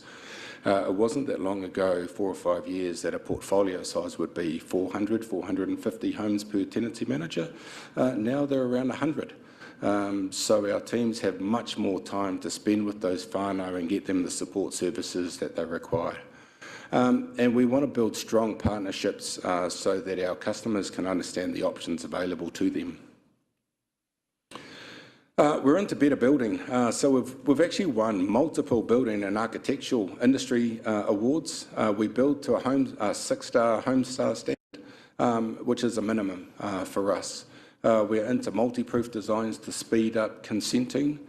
We're rolling out targets for building relocation. So instead of just demolishing a building, we're now reusing the material in terms of our environmental response, and we are now into off-site manufacturing, and one of the first sites in the country is actually Rannoch and Malfoy, where those homes are actually getting built in Huntly and trucked across here in an OSM process. We're really big on partnerships, and really it's the last point here. We cannot build more social homes without your help. We cannot add to the social homes here in Rotorua to be able to resolve your emergency and transitional housing issues if we don't get help. We can't do this alone. We need to do this in partnership with you. We need to do this in partnership with Māori. We need to do this in partnership with communities. And in talking about communities and engagement, you also have your own community engagement stakeholder team sitting right here in Rotorua that works for us. So we've really regionalised the resources where they're required. A few stats about Rotorua. Just over 1,000 households on the MSD housing register. We don't own the register. MSD own the housing register. 42% of those on the housing register are identified as homeless. 58% aren't homeless. So it's not just a homeless problem here in terms of housing. And if you think back, and so we own 679 kāinga order homes here in Rotorua, a significant shortage of 1 and 2 bedroom homes. And we've currently got in the planning and construction phase 263 homes. So if you think about the 263 homes that we're adding to the public or social homes, it's nowhere near enough in terms of meeting the demand of 1,000 households on the MSD register. So that's where the shortage is in terms of building public homes here in Rotorua. So that's a quick overview in terms of kāinga ora. I do have some really in-depth statistics about the whole economy, deprivation, housing stats. Happy to come back at another time because I don't want to take all your time today. Happy to come back at another time and present those to you should you require, because we have done some really in-depth analysis into Rotorua as our place-based response. Madam Chair, happy to take any questions. Thank you. And first of all, thank you very much, Darren. It is really good to have you here with us in our public forum so that we are able to hear from you directly as the Regional Director, exactly what kāinga ora does, what your work program is looking like and how you are servicing our community. So wonderful to hear that it is locals supporting locals. So we'll open up for any questions, either on the presentation or in general on kāinga ora. We'll start with Her Worship the Mayor. Thank you, Darren, for coming. It's great that you face us because this is one of our real burning platform discussions that we're having, and we see it as a very high priority. We also accept we can't do it on our own, and thank you for being such an active partner in with JP and our team here at Council after our task force. So it's great to know that you're still so invested here locally. Can I just ask you the question, because there's a miscomprehension, I believe, in our community that there are other providers that would enter the space that kāinga ora provides. Are they knocking on your doors to come in and be included either as subcontracted partners? Because people say, why don't you open the market up? We're not aware there's a market wanting to enter into this space other than kāinga ora. Could you answer that question?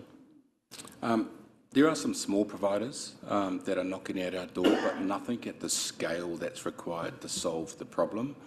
And the development economics here in Rotorua is very difficult. And what I mean in terms of that, some of our return on investments is as low as 1 or 2%. On the properties that we build, and so a commercial operation would really struggle to actually accept that ROI. And one more question, if I may, Madam Chair. Just you mentioned and you were upfront about the homes coming in from Huntly because of our need to respond quickly to the demand. Have you got any intention to use our own local builders? We're very aware that they'd love to be involved, and then that brings our workforce in as well. Good question. We've been working with multiple builders and hapu to establish relationships with those organisations so that we can build locally with them. So they're currently going through our procurement panel to get registered on our panel because we have a preferred provider panel, and we are working with multiple groups to get them registered. My approach has always been I want to use local resources and I want to use local organisations to build to actually support the circular economy of Rotorua. Thank you. We have Ms Rothwell followed by Councillor Yates. Thank you, Madam Chair, through you. I'm just wondering if you have on planning any shared living style of homes, and also I'm mindful of the fact that perhaps people can afford maybe a 2-bedroom property but might like to extend in the future, and that there can be dwellings built that provide opportunity to add on a room later on. What sort of plans are there for that type of housing? Nothing in the pipeline right now. We have on and off looked at it. One of the issues that we have is that when we build, we don't go away. We're here for the duration. So our homes that we build are for 80 odd years and generally have multiple tenants and whānau going through those homes. So it's really hard to guess the configuration of what we need now compared to what we might need in 50 years' time. And so we're constantly trying to look into that space, but it's not an easy space to get into. Thank you. Thank you. Councillor Yates. Through you, Madam Chair, and just following on from our worship the Mayor, I'd actually just like to acknowledge Kāinga Ora and their partnership that they have with Rotorua Boys High School, and I look forward to the opportunity for that opening up for Rotorua Girls High School as well. But if for those of our members that aren't aware, Rotorua Boys High School are currently in a trade training opportunity with Kāinga Ora building home. So nei rā te mihi kauatu kia koutou. Thank you. Councillor Maxwell, followed by Councillor Kaifong and then Councillor Okawate. Thank you very much, Darren, for joining us this morning. Just a couple of questions in that to help me understand where Kāinga Ora is now. So October 2019, before that, was it the equivalent of Department of Maori Affairs used to have a housing department, Housing New Zealand and others? Was that the pre-Kāinga Ora? Yeah, so the pre-Kāinga Ora was simply three organisations, Housing New Zealand, the Kiwi Build function within MB, and Hobsonville Land Company, which is the largest urban development company in New Zealand that built Hobsonville Point in Auckland. Thank you for that, because having grown up in the Department of Maori Affairs home out at Awahau, it's made me appreciate what people are going through now. The other question I have is, Darren, can I ask you, what are your biggest challenges here in Rotorua at the moment? Just one. So we can help. Yeah. Look, the biggest challenge is unlocking buildable land. To be honest, most of the good land is already used up and is built on. And everything that we're looking at now is really, really hard.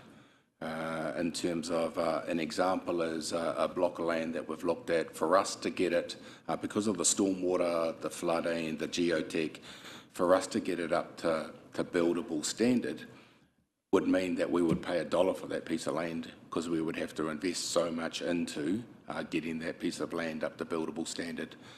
So I say two things that really hold us back. One, three things. Infrastructure, so having the right infrastructure in place, the right zoning, so having land zoned and ready that is buildable on, and the geotech challenges that we have here in Rotorua. And those are all things that we understand all too well, unfortunately. We'll go Councillor Kaifong, Councillor Okawate, Councillor Kuma, and then Councillor Donaldson. Thank you, Chair. Thank you, Darren, for the presentation. In terms of, you said that Council can partner with you to assist in building houses. So with the change to the medium density residential standards that's coming into effect, if you currently have 679 properties, is there an opportunity there for infill housing to quickly bring developable land to market for your building? Yeah, look, my experience in Hastings in doing the infill program and the place-based program in Hastings is infill's not the best outcome for communities.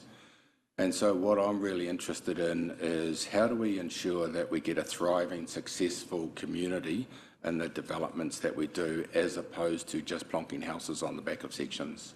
I've seen really adverse effects in other places that we've done that. And so I'm really into good urban design, good urban outcomes. Just one further question, Madam Chair.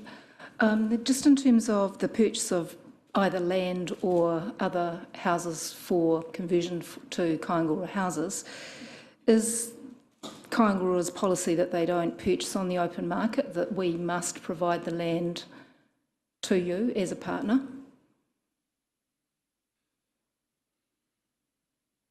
Geez, multiple answers to that.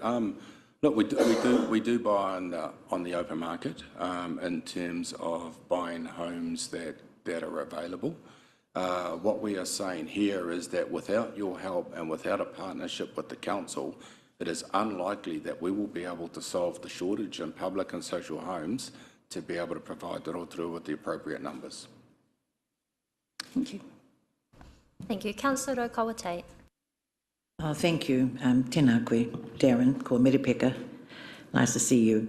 Look, Darren, I lived for my first 18 years of my life in a state house.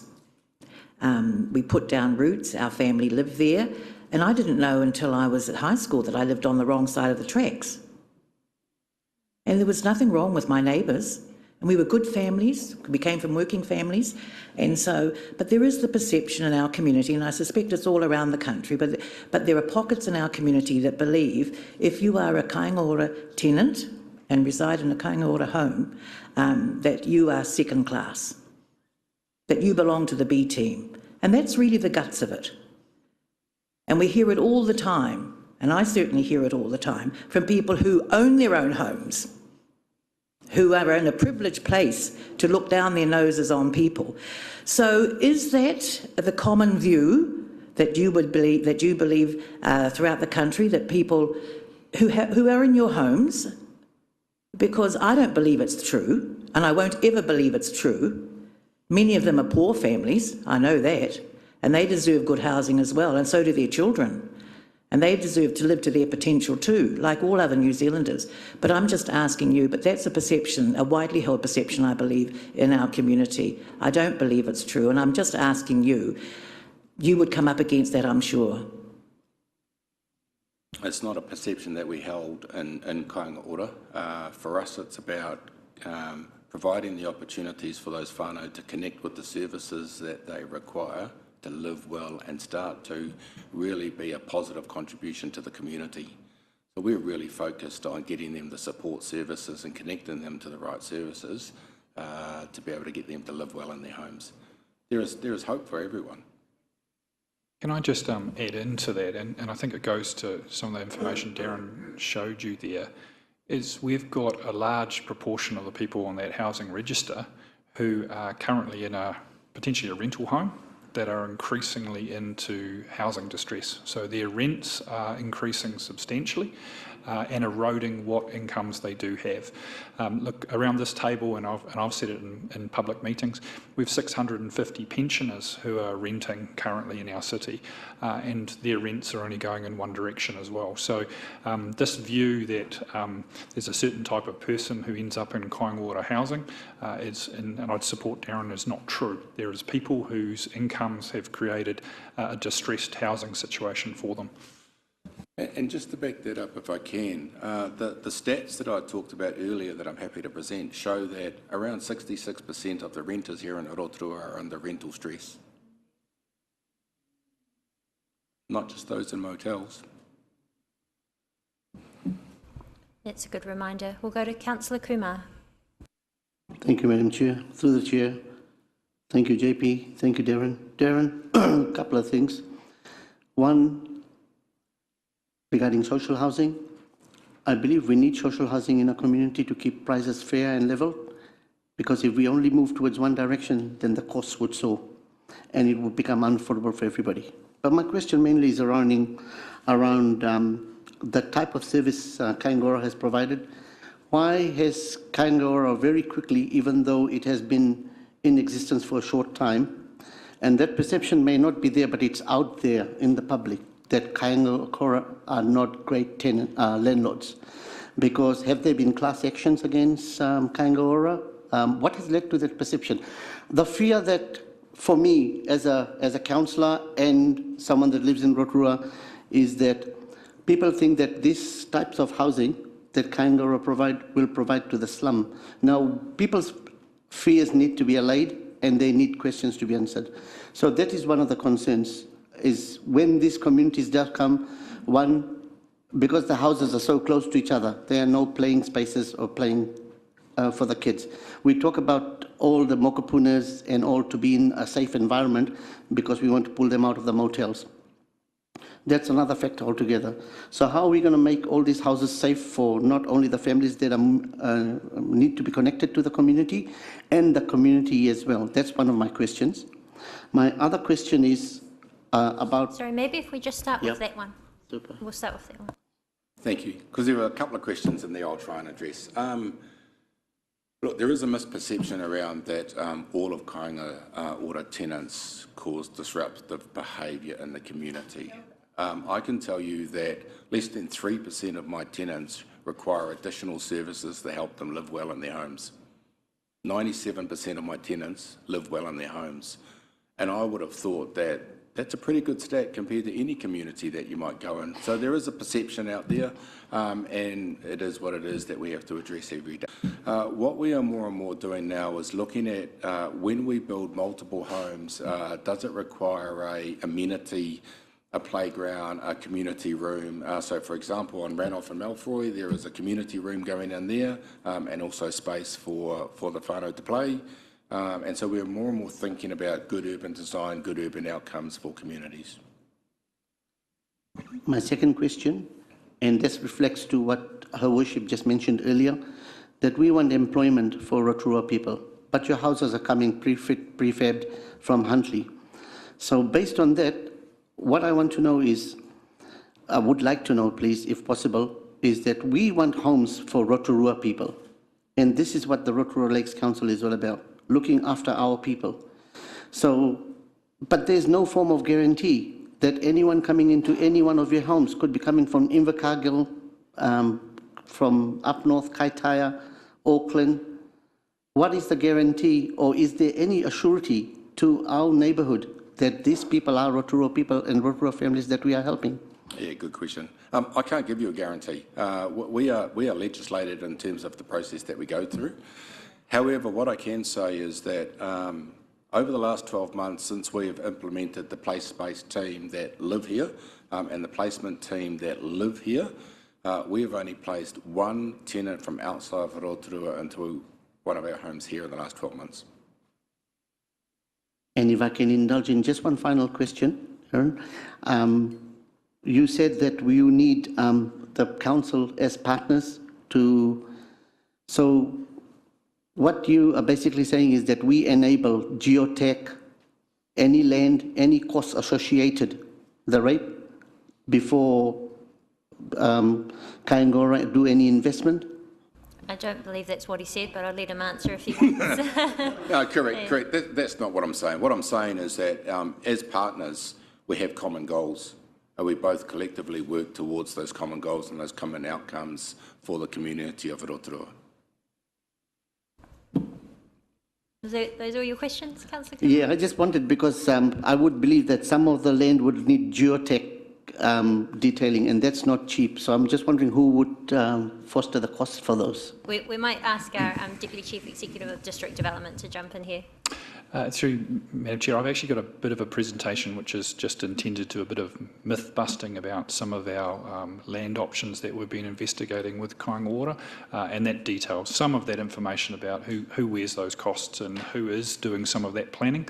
Some of it is ours and some of it is in circumstances Kāinga Ora's. And again, this is an investment sometimes in sites where you don't know if it's actually going to be feasible after that work has been done. So this is an upfront cost, particularly for Kāinga Ora. So when I get to my little presentation, I can just take you through a couple of examples of that. Yeah, we'll go through it then, Councillor Kumar. We'll go over to Councillor Donaldson, and then we have a final question from Councillor Wang. Thank you, Madam Chair. Through you, kia ora, Darren. Thanks for coming. And your point around rental stress, I think, is well made. I heard on the radio the other day that the median rental in Rotorua was $695 per week. So, you know, that's a pretty frightening figure from anyone's household budget. But my question is around, I think in probably your first slide, your mandate included working with iwi Māori, and a question that's often raised is the aspirations to build papa kāinga. So does Kāinga Ora, infrastructure challenges, put it to one side, have a mandate to work with marae around papa kāinga development? Short answer is no. It's a difficult space at the moment because the funding sits with MHUD and with TPK. So we use our expertise in that space, but we can't fund anything. And just to note as well that our council team are currently working and have done a number of engagement sessions with mana whenua around developing papukainga toolkits to help them with that. So there is still work being done. We have our final question by Councillor Wang. Thank you, Madam Chair. Thank you for the presentation, and I just have a couple of questions. My first one was just around your view on the greenfield development and whether or not Kaingaora was looking into it. And I know that Kaingaora has acquired a 95-hectare site in Tauranga to do the development there, and whether or not that would be of any interest somewhere in Rotorua. We're definitely interested in greenfield. There are some challenges with the new emissions bill that's come out in terms of reduction of travel time on roads, create some issues around greenfield development, and also around the intensification bill that you're implementing here in Rotorua. Our studies and our analysis shows us that going to 6 stories is really difficult, and the sweet spot's must be 3 stories. So we're working really closely with your team and officials and trying to figure out where do you put the required homes that you need here in Rotorua. And it's no easy answer, but in short, yes, we are interested in greenfield. Thank you. Second question was just kind of following on from that. So accessibility is a really important issue, public transport and all of that as well. So I guess with the developments, having adequate parking spaces is a big issue. I see that has come out from other centres, but also the public transport side of it as well, and ensuring that there is good accessibility and connections. But sorry, my second question was around what would you say to, and you've covered it a little bit before, but what would you say to the people who are concerned, rightly or wrongly, on what is going on here? And you know, and I really dislike the generalisation following from what the other councillors have said. You know, having met many people on the waiting list who are in these homes, they're just people in the community. You know, they're people from our community. It's destroyed by a very small number of people who do engage in that antisocial behaviour. And so, what would you say, you know, to provide that assurance, you know, that robust and stringent process to provide that assurance of safety, of that safety aspect, and just provide an insurance to the community? I think I would say 3 things. One, Kaingaora is totally committed to ensuring that we build successful, sustainable communities. Number 1. Number 2, we're committed to making sure that we get to the tenants that they require, the required services, and really connect them to the services that they require. And 3, we're getting to know our tenants a lot better. And so if you think about reducing our portfolios from 400 to 100, we've got more time to really connect with our tenants. If you think about the placement team that does a really good interview around what are their real needs and where and what community do they both best suit, we're getting a lot better at that stuff. Awesome. My last very quick question was just what work are you guys doing to protect the natural biodiversity of the area and where your developments are going? Yeah, it's high on our list. We've got an entire team that environmental specialist, making sure that we ensure that we are. Our goal is to be carbon neutral in terms of our build program, and so we're working towards that. We're a bit to go, obviously, but that is our goal. Thank you very much. And just before we finish up, I did have a quick question as well. It was just around the cost to the community. So obviously with the housing affordability issues, a cost of living crisis, even our households who have 2 working incomes coming through are struggling at the moment. So I was interested to see that you support people on all spectrums of the housing scale. So I just wonder what is being done to ensure that those working families who are just on the cusp of housing unaffordability are still able to either pay for their rents or also be considered if they find themselves in a housing crisis. Yeah, so look, every piece of land that we look at, we think through, is it just for public housing? Is it public affordable? Is it public affordable and market rental? So you would have seen here in Rotorua a lot of Kiwi build, a lot more Kiwi builds homes going in here, which is really targeting that affordable market. So as opposed to looking at a piece of land and going, we're only interested now in public homes, we really want to think through what's best for that community, what's the best outcome, and what's the mix of development we might do to get the best outcome for that community. Thank you. And then just finally back to the intensification in August, we will see quite a significant shift to how we've usually built homes here in Rotorua. And one of the concerns that we're hearing loud and clear from the community is just how much of an impact that may have on changing the type of neighbourhoods where you may have had 10 homes down one road, you could potentially have 20 depending on the size of a lot. So just wonder, you have mentioned that you take into consideration urban design, but just wondering if there's that sort of reassurance to the community that there won't be negative impacts from the development of intensified housing. So I can only talk about our developments, understanding that, we only own a really small portion of the housing here in Rotorua, less than 4%. I think it's 2.7 or something %. So we take care of that and make sure that we really think through the urban design. But I'd encourage the community to kind of remember that we're a really small number in terms of the total build that you will be intensifying across the community. Okay, well, thank you very much. There appear to be no other questions, but we do really appreciate you coming before us for us to ask those questions and also share a bit more on what Kaingoora is doing and the services that you are providing to our community. So thank you to yourself, Darren, and also to your team for what you are doing for our families who are in need in Rotorua. Thank you. Okay, so we will resume back to our operational report. And I just wonder if we go back to the start. So we'll go back to page 36, where we'll start with our financial performance for the 10 months ended, and then we'll go back into our usual operational report in the order that we take it. So may I please have a mover and a seconder for the motion that the financial performance for the 10 months ended 30th April 2022 be received. Moved by Ms Rothwell, seconded by Councillor Kumar. All those in favour, please say aye. Carried, thank you. And over to you, Thomas.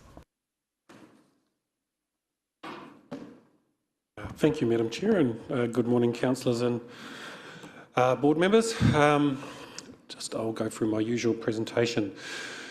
So I'm here to talk about the 10-month financial performance result. So again, just a little bit of covering the previous discussions.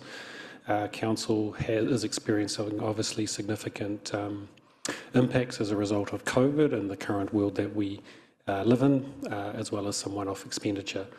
And we have talked about in the past of how we have tried to mitigate those and manage those. And so those pressures haven't really changed. So I am pleased to say that for the 10-month period, it is a surplus of $7.6 million. Now, this morning, I walked into a bit of a storm and say, what's the dark art of accounting and how did this all of a sudden come about? And I'll just remind the councillors and the community that on the 7th of April at O&M, I reported a $9 million surplus, and that can be found on page 11 of that report. And on the 5th of May, I reported an $8.2 million surplus, and that can be found on page 12 of that report. Now, if there are people that are struggling to understand where the actual financial position is, I am more than happy to meet with them and explain it. But as I've clearly demonstrated, we have been disclosing a surplus for quite some time. So hopefully that one puts that to bed. Now, as you will see in the report, the timing of capital subsidies does play a little bit of havoc with regards to understanding the report, which is generally why we don't talk about those, because then it highlights the actual underlying challenges, because predominantly the timing of capital subsidies are timed to the capital works program. So as those projects are deferred or delayed, in some cases, the timing of those subsidies matches with when we do that work. And so it has no significant impact on our overall finances. At the heart of it, though, is still a little bit of a challenge underneath with regards to revenues being a little bit under pressure, in particular around parking and events. And what we are seeing going forward is now some of those events future planning and coming back online. And we are also seeing, and I think Andrew and Nicole may have mentioned it, there is a little bit of an uptick in visitors to the district. So hopefully we'll see a little bit more activity in the CBD and parking. But we also know that during winter that also is a little bit suppressed. So those challenges will remain. And in the operating expenditure component, significant investment into housing and community and safety. And we are really challenged, just like everyone else in New Zealand, around inflationary impacts. And so stripping out the timing of the capital subsidies, at the heart underneath of it is about a $2.3 million variance to budget that covers those challenges, but also covers those ones up in here. And I'll just remind you that we are investing heavily into an infrastructure acceleration fund, and we've had some meetings recently, and that is looking quite promising. Heavy investment into community safety and strategy. Housing, once again, with massive investment into that space with regards to district planning and plan changes and identifying and freeing up. We have in this fiscal year closed out, obviously, that landfill legal challenge and the reparation costs, so that sits in this year, which was not budgeted. We face significant challenges for CPI across the board, just like everyone else. And we have done that one-off grant with regards to QE Health to support them in their build, and there was just that close off of the community resilience funding from the previous fiscal year. And so those challenges again continue. Wrong way. With regards to the Capital Works program, it is progressing well, but is lagging a little bit behind budget. The renewal program is well underway and is pretty much being closed out and shortly with a high completion rate. And with regards to the variance of budget, what we are seeing is some of those larger projects that are currently either underway or have been deferred starting into the next fiscal year are just having some challenges with regards to procurement, contractor availability, obviously a lot of staff being sick across the country. We still obviously have about 8,000 cases a day of COVID, so that impacts nearly every organisation in New Zealand, and so therefore it is just being reflected with regards to how that is progressing.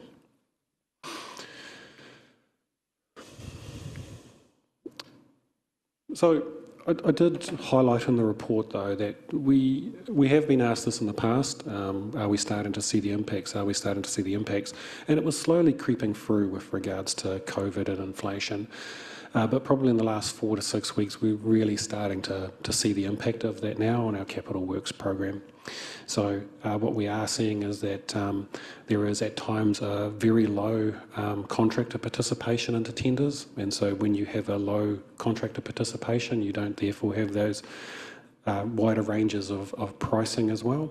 And so with that lower participation, we're actually starting to see now cost escalation come through, sometimes 20 to 30% higher than anticipated. And what we're seeing is that projects that are very early on in the procurement stage and now going to market, and when you are seeking a fixed price because you want that fixed price certainty and you want the risk managed by the contractors, that with the low participation, those contractors that are pricing it in are actually starting to price in that risk management because they, like us, are experiencing significant cost fluctuations, staffing challenges and so forth. On the other side, projects that are well underway and being completed are not seeing that same impact, but it is starting to impact. So while you may have a fixed price contract and you feel safe within that, there's still the ability for contractors to claim extension of time claims with regards to COVID delays. And also, as you work through things and you may come across something that wasn't planned or budgeted in a project, historically, at times, contractors at times choose as to whether they wish to claim for that or not. And in environments where margins were good and projects were going well, you would find that contractors generally wouldn't claim for that with regards to the goodwill and would claim for really the things that mattered significantly. Because they are now under such immense pressure with their pricing, they're obviously now being forced to, that any type of variation they can, they are now they're trying to claim for. And so we're starting to see a little bit of that as well. Now, again, I'll just remind you that our experience is no different from anyone else in New Zealand, and everyone is experiencing this sort of stuff. And so it is unique to council. But it also isn't doom and gloom, because what we do is we respond just like everyone else as well, and we look at those projects and we look at the items and we decide and work through how to deal with those. And I've just got a couple of examples of what we're actually doing. Now, just bearing in mind, we're not requiring any decision, we're just signalling and showing you some of the challenges that we face and how we work through these. A simple one is the whare waka. Now, this is the building that's being designed and targeted to be built on the lakefront to house the Te Aroha Waka. We went to market, it had a very low contractor participation, and we came back with the tender and it was 290% of the approved budget, which came as a surprise because we also had it QS'd and the QS was pretty close to the budget that was assigned. And at this time, the contractor that did tender is actually known to do really high-end and premium work, and so probably that price reflected a little bit of that as well. And so what we're actually doing is saying, well, we've got a number of options available. So at the moment, we're currently meeting with the designer to see how it can be value engineered back, still achieve the overall benefits of that building, but are there ways of bringing the cost back? There's a bit of recognition that that may actually be more suited for a local residential builder, and now they didn't participate in the tender. So once that value engineering work is designed, there are actually now discussions taking place with some of our local residential builders as to whether they're interested in it. There is no jib in the design, so therefore there won't be any delays, so whether there's an opportunity to bring them on board. And so as we work through that in the coming weeks, there will be a decision made as to if a price can be that's closer to budget can be achieved, that's great, while also considering how the wider impact of this project has on the wider budget, bearing in mind that obviously the goal is, and we are on track for the overall lakefront project to be completed on budget. And so as we progress, no doubt that if we are successful, that a tender recommendation will come forward to probably not the committee because of the level of spend, but we anticipate that we can get closer. And if we can't, it's likely that we will pause and maybe revisit it at a later date, but that's a decision to be made. A couple of others, actually, these are much bigger. So the Performing Arts Centre, nearing completion, $24 million spend against a budget of $35 million. There was a lockdown right in the heart of this construction period. Then the contractor in particular is seeing cost escalations across the board with regards to their subcontractors and materials, and this is a bit of a fixed price agreement. But what you are finding is that as you work through this building and you find things that actually weren't in scope and actually need to be changed, that at a time where a contractor may have absorbed those, we are finding that they're unable to do so and are having to pass those costs on. Now, the team is actually currently underway with regards to some of the claims that have been put through. There's the ability to push back on some of these because obviously the contractor puts what they believe their best foot forward, and there's an engineer to the contract that makes decisions. And so what it is, there is a risk though that there's an impact to this program of about 5% against the overall budget, which is kind of in that $1.5-ish million ballpark figure. Now, in the grand scheme, and there's no decision required at the moment because the team is still working through, and I believe that we can pull that back. Now, It's actually not a bad outcome considering the total spend and where that project is and the difficulty that that sector is currently facing, but also did face, during that heart of that last COVID lockdown that New Zealand experienced.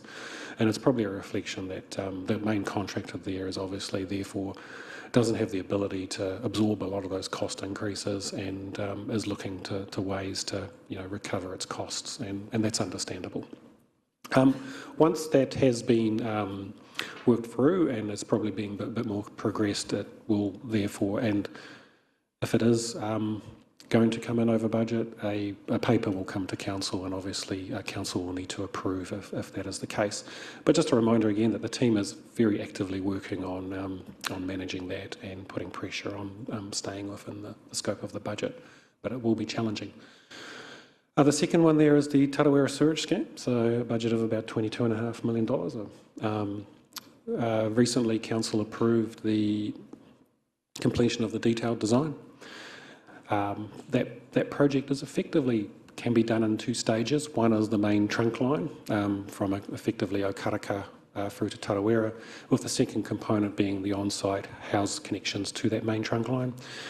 As part of the tendering procurement process, there seems to be a bit of a cost escalation on the on-site component. So the main trunk line came fairly well within what our expectations were, but I think Stavros and his team were quite surprised with regards to the pricing on the other component. And it would seem that the contractor may be looking at all the risks that could be there and have pricing those in. And so Stavros and his team are working on that as we speak. We are looking at a targeted approach, a staged approach with regards to doing the work. They are also looking at alternative ways of procurement from those on-site components to help bring those costs down. And my understanding is that Stavros will be bringing a paper to, I think, SPNF next week for you to consider where those options are and a decision to be made. But at this point, there is no decision to be made, other than just giving you an example of some of the challenges that we are facing. And just again, a reminder, these challenges are the same challenges that everyone else in New Zealand faces, and just like everyone else, we approach it in a similar way. And so how we are responding is obviously reviewing how we go to procurement, making actually decisions on going to tendering and asking fixed price. Is that the best way of doing it versus doing direct negotiation with contractors to achieve outcomes. We further value engineer projects. We can reduce scope, and we can also look at deferring and the timing of the projects. Though there are times where we have no choice because of the type of work that we have to accept the time and cost impacts, and some of those creep in as well. And therefore, we do have the ability to soak up a little bit of that within our existing budgets. And at the moment, that's not putting pressure on the overall program of work in the budgets. I appreciate there's a lot here, and I'll get a lot of questions hopefully after. The other aspect that people are concerned about and is starting to impact New Zealand is probably where interest rates are going. And so we are seeing the Reserve Bank lifting the OCR. We're seeing the main trading banks lifting their interest rates. We're seeing the impact of what that is having on housing and building affordability and those sorts of things. And I just wanted to remind you all with regards to how we do manage our treasury. So we do have a treasury policy which we are required to adhere to, and the whole purpose of that treasury policy is to provide a robust framework around managing the repricing risk of our debt. It means I can't have all of council debt as floating and therefore exposed to fluctuations, and I also can't on the other end have it all fixed. And so at the moment we do have a bit of a mix of about 82% of our borrowings are fixed, and we do have the ability to have that spread over a 10-year period. And so that bottom graph there really does highlight the skyscraper or the towers with regards to where our debt sits, and you will see it's spread fairly evenly over a 10-year period, and there are some larger chunks in years 7 and 8. And so the majority of that is actually fixed. And at the moment, our weighted cost of borrowings is 2.96%.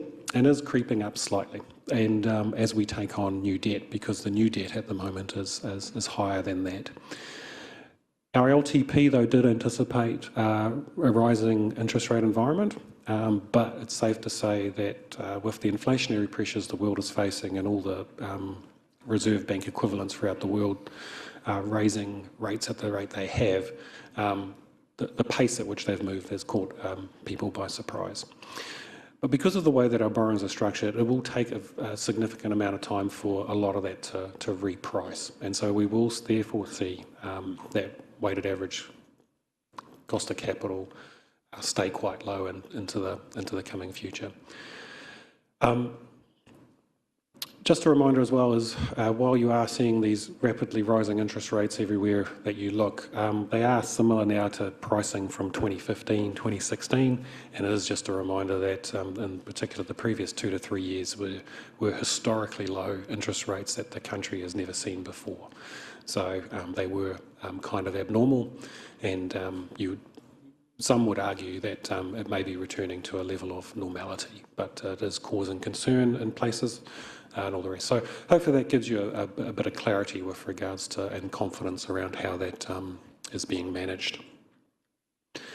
And so just finishing up overall, where do we expect the end of the year? Excluding the fluctuations of timing of capital subsidies, we do again expect the end of the year within 2% of budget. Underneath that, our capital expenditure will be down due to the timing of that. And just a reminder that our year 2 budgets, which will go through for approval in a coming up SPNF meeting, it reflects a lot of that change in timing of our capital works program, and we don't anticipate using any debt to fund operating expenditure. And so with that, happy to answer any questions. Thank you very much, Thomas, and thank you for going a bit further and explaining how this is also not only impacting us as an organisation, but the Treasury summary and also what we're seeing sort of from a more macroeconomic our surrounding environment. Just wonder if there are any questions. While people are thinking, I did have a question just on the capital expenditure being underspent by approximately 56 million, and knowing that the interest rates and inflation are also going up. Does this raise concern for, at the time that we do have those materials, supplies or capability to carry on those projects, that will then be at a much higher cost than what we anticipated? It will be slightly higher, but ballpark. So just a reminder that, as an example, we will now go to the market and we will attain financing at about 3.6%, whereas previously we might have been accessing 2.8, 2.9 a year ago. But 3.6 is still incredibly low and cheap compared to historical levels. So yes, it is creeping up a little bit, but it is not at the levels that would cause concern at this stage. Councillor Rokawa-Tate, followed by Her Worship the Mayor. Thank you, Madam Chair. Thomas, I have 2 questions, and it's in regard to the bullet points under financial risks and around the user charges. And of course, because of, as you state, because of our current economic conditions, which are unfavourable, there could be a lag of perhaps, or the lag could go into next year, next financial year. I would have thought that that might have been maybe a couple of 2 to 3 years rather than just a 1 year lag. That's one question. Yeah, so the pressure in those revenues is really clustered into 2 areas: parking and events and venues. And the events and venues in particular, the EEC is the predominant one. And what we have seen is an uptick of interest and an uptick of booking. I think the National GP Conference, for example, is coming back shortly. And so there is confidence that that will return. Now, will it return to the levels that we saw post-COVID? That may take some time, but our budgets do reflect that those aren't the targets that we're achieving, and a little bit more moderate target. Thank you. But could, without knowing what's around the corner with us, could still be impacted over a number of years. Thank you. And then my second question is in relation to staff retention and obviously recruitment, which is a big worry, of course. Do we offer 12 months contract so we can get people in rather than just looking at trying to make a permanent appointment, which is not, we don't have the pool of people. Do we ever look at that sort of thing, which a lot of government departments do, 12 to 24 month contracts? We do use those where they're appropriate. At the moment, we would be recruiting people on a combination of fixed term. Full-time is probably our preference for a lot of those roles because they are permanent full-time positions, or at times we may have to engage people as contractors. So we do pick and choose the more appropriate one, and if we need to be flexible to get the right person, we do when we can. Yes. Thank you, Your Worship. Thank you, Thomas, and it's an encouraging position, really, nearly there. I remember a comment at when we were setting year 2 of the long-term plan, actually, we were at that we're overly ambitious and trying to do too much, and I read that quite often.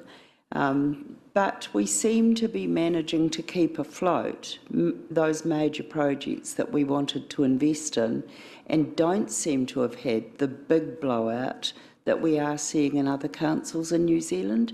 Is that just a timing issue? Yeah, I've seen comment on the Christchurch stadium, and I'm not too sure how that has come about. But I'll just probably come back to my comment earlier, Your Worship, that there is a risk that as we go to market at the moment on some of those bigger ones, the market and the challenges in the pricing, we may see some pricing fluctuations that are unexpected, and so there is a risk to some of those as a result. The main one that's probably in the market at the moment for us is the tender for the aquatic centre. It is anticipated that it will likely come higher than what we anticipated, but without actually going through that process and getting the final outcome, we don't know where that one will land. I could assure you it won't be in the $150 million mark, that's the one in front of us at the moment that needs a bit of focus. And could I just comment that I like the third bullet point, because 9 years ago it was a very different Treasury position that we had then about using our operating expenditure to fund debt.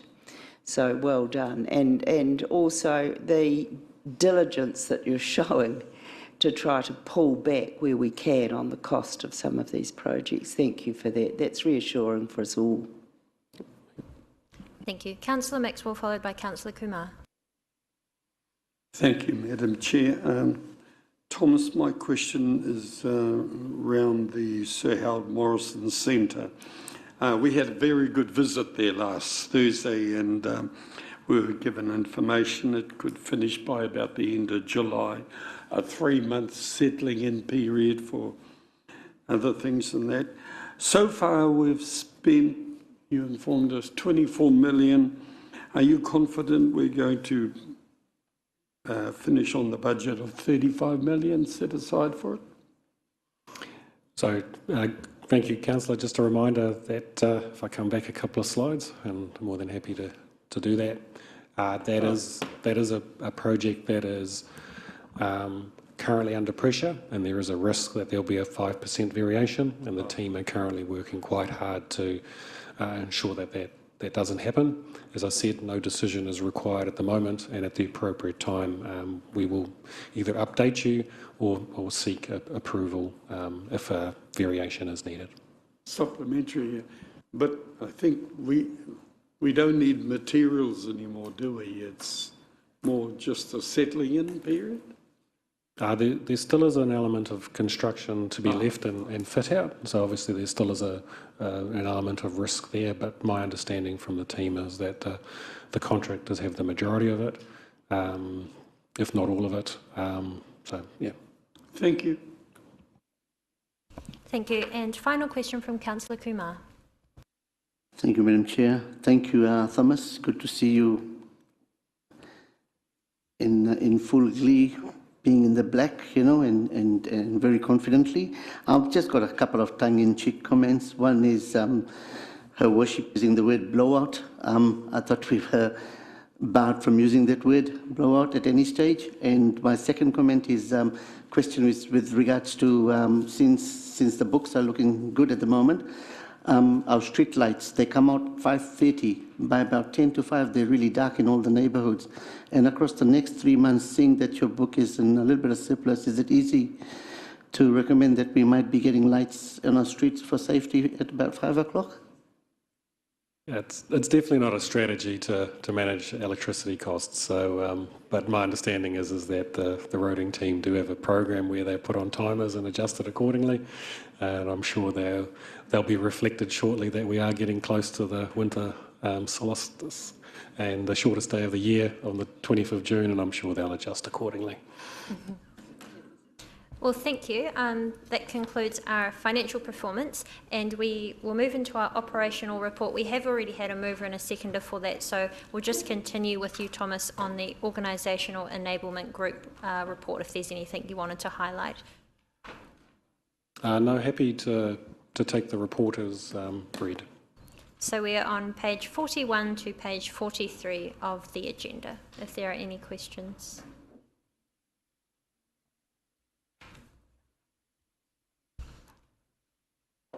I'll give elected members a minute, and just so you know, after that we'll take our community wellbeing group. I see we've got our staff from Te Akamori, and then we'll go to Stavros, Una, Gina, and then finish with JP. Were there any questions? There appear to be none. Thank you very much, Thomas. So we now invite our Deputy Chief Executive of Community Wellbeing Group, Anaru, to the table. And tēnā koutou, oku whānau no Te Akamori. Hello, our family from the library. It's great to see you here today. So we'll hand over to Anaru and also our Director of Te Akamori, Laura. Thank you. Talofa lava. Morena, and thank you for that warm welcome. I also would like to acknowledge our whānau from Te Akamori. It's great to see you in our place today, and thank you for sharing time and coming over here to support Laura and what we're doing in Te Akamori. Nei rā te mihi. So, look, this afternoon, we're going to have Laura present to you about fines free. There is no decision to be made, but more for your information. Secondly, I'll be speaking to you about social wellbeing, and in particular my concerns in regards to the social wellbeing in the state of the nation for Rotorua. We'll also have Kurt Williams talking to you about, or wanting to invite you to see our latest, what I would call, command centre, where our CCTV is currently being stood up. So look, without further ado, I'll take the report as being read, and I'd ask Laura to talk to the fines free. Thank you.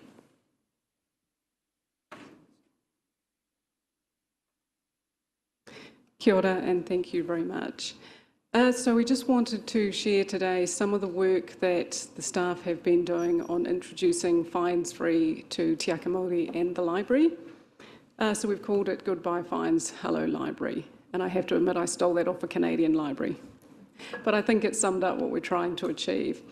So just quickly, we'd like to run you through some of the past state, what we've discovered, and what we're going to do moving forward.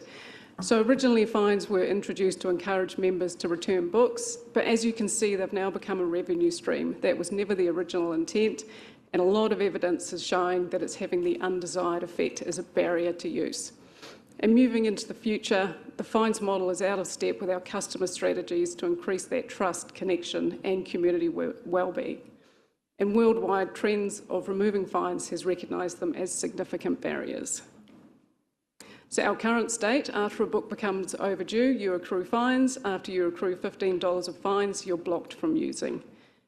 Unfortunately, 40% of our debt already goes unpaid, and those customers remain blocked. There's also considerable staff time spent on enforcement that we'd rather spend on enablement. So what are the consequences of fines for us? One of the main ones was shame and embarrassment. This has been proven worldwide that customers get fines, they then become ashamed, they then become embarrassed, and they avoid visiting the building altogether. So even though they can't take out books, they don't come for programs, they won't come for learning opportunities, and they may not even visit the Children's Health Hub. People think we have secret powers, that the second they step through the door, we somehow know they have fines and we're going to wrestle the money out of them. It's not true, but that's the perception. There's also a perception that we're punitive, so we're trying to get rid of that perception too. We also really want to embrace a community-led approach, and fines are going to be off-putting for any community partners. So what are our losses? At the moment, we have 839 users blocked at any one time due to their fines. 5% of lapsed users stated that fines were a barrier, and unknown the number of community who have left or avoided joining in the first place due to fear of fines. Now, our potential gains, 1,000 to 5,000 potential new members, and this is based on national trends. We could also gain 10 to 15,000 increase in issues each year, again based on those national trends. So what's happening in the rest of the world? As you can see, this is a really big movement. So far, about 18 districts of New Zealand are fines-free, and that would make us 19 of about 67. So what have they learned overseas? Most of those blocked from borrowing are low socio-economic areas. Overdue fines didn't even ensure the books were returned, and once they stopped fines, they had a massive increase in borrowing, return rates, and membership. It also increased the morale of customers and of the staff. And the value of the revenue was really not worth collecting due to the administration and overheads. So risk, this is the biggest question we get asked: won't people just hold on to their books? So worldwide evidence has said no. The evidence shows that regular users will not either suffer a drop in service. A high trust model will encourage the community to return books and trust us in return. We will still need to retain the charges for lost books, keep it long enough and it will become lost. We want to be kind, not gullible. And one of my favourite quotes is from Chris from the Far North District Libraries: "The rate of loss has not notably increased and the rate of reading has skyrocketed for children." So outcomes. I just wanted to share a couple of outcomes from libraries around New Zealand. So Upper Hutt Libraries had a noticeable difference in attitude. They focused on delivering a positive service and had an 18% increase in membership. Again, up in the far north, Chris stated it's going to make a real difference to this community as those kids are going off to university. And Hamilton saw a 48% increase in young adult membership, just phenomenal. And from our own customers, even a fine of $2 is too much. It cost too much and it's put me off. The overdue bill was unaffordable and I couldn't clear it in one hit.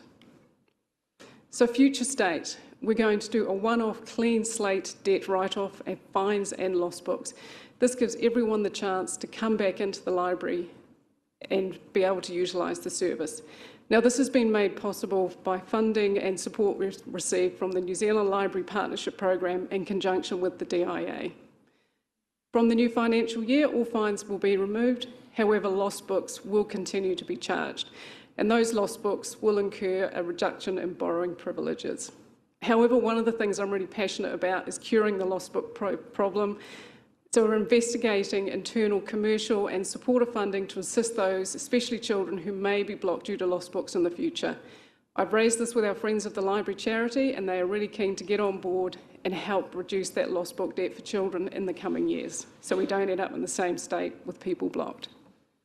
So what do we hope to see? We want to see the benefits of literacy and learning spread more equitably throughout our community. We also want to see the community reflected in our borrowing stats. That means increased tamariki and rangatahi memberships and greater utilisation of the resources by Māori. And also those suffering social and economic deprivation, we really want them to feel confident to access the building. We don't want anyone to feel embarrassed when they visit us. We also want to move as a staff from enforcement to enablement. We also want to help children on their own learning journey. This will encourage parents to allow their children to have a library card. And it's also the next step on our journey towards equity in our service delivery. And just to finish, all my staff have seen this a million times, but it's one of my favourite quotes. Thank you.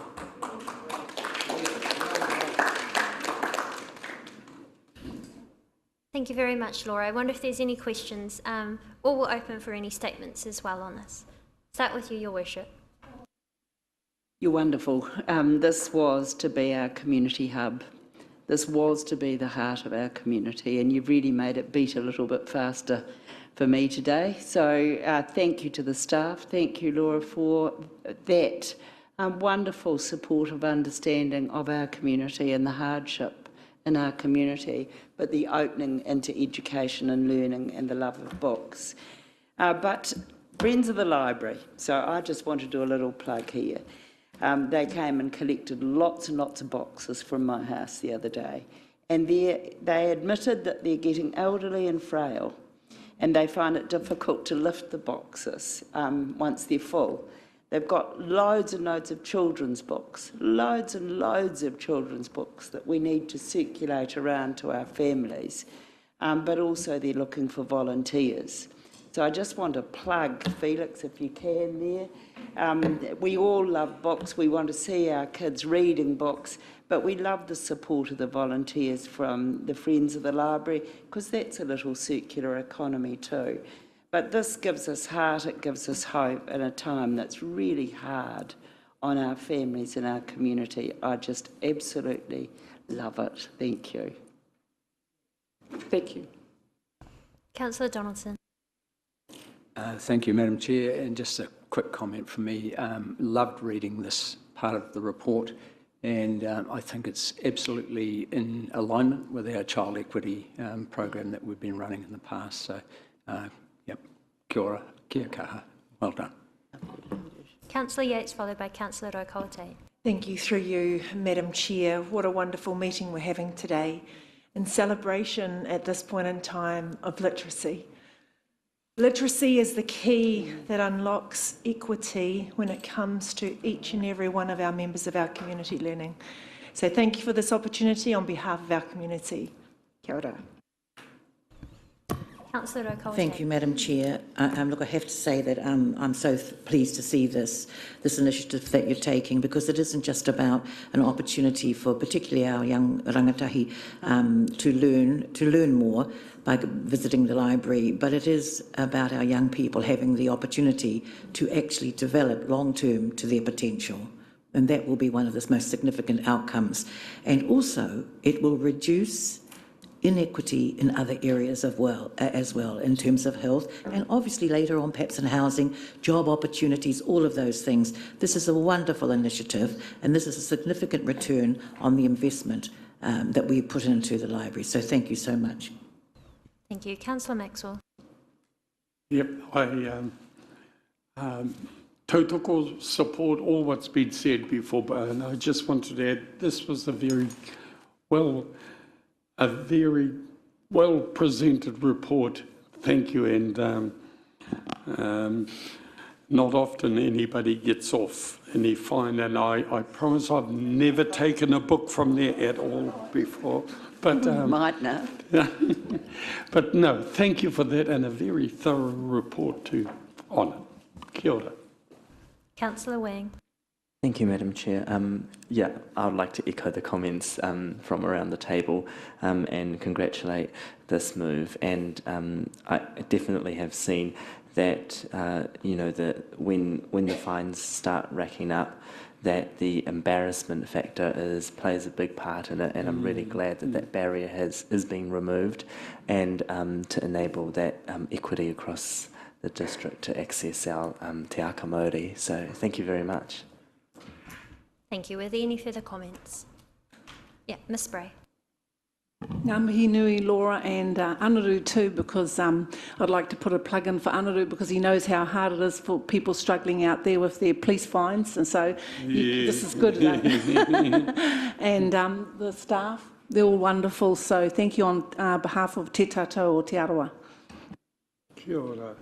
Yeah, and thank you so much. And I'm personally really surprised and shocked to know that 839 people have been blocked at any one time due to fines and charges. So I have no doubt that this will just further increase the accessibility. But also want to acknowledge your leadership, Laura, and the team at Te Aka Māori, because this is just one of many innovative solutions that you've come to help ensure that our community can access the library. Click and collect was another great example during challenging times. So thank you for that you do. Our people are our greatest asset here in Rotorua, and we can't underestimate the power and knowledge that comes from our books and our online resources at the library. So thank you very much.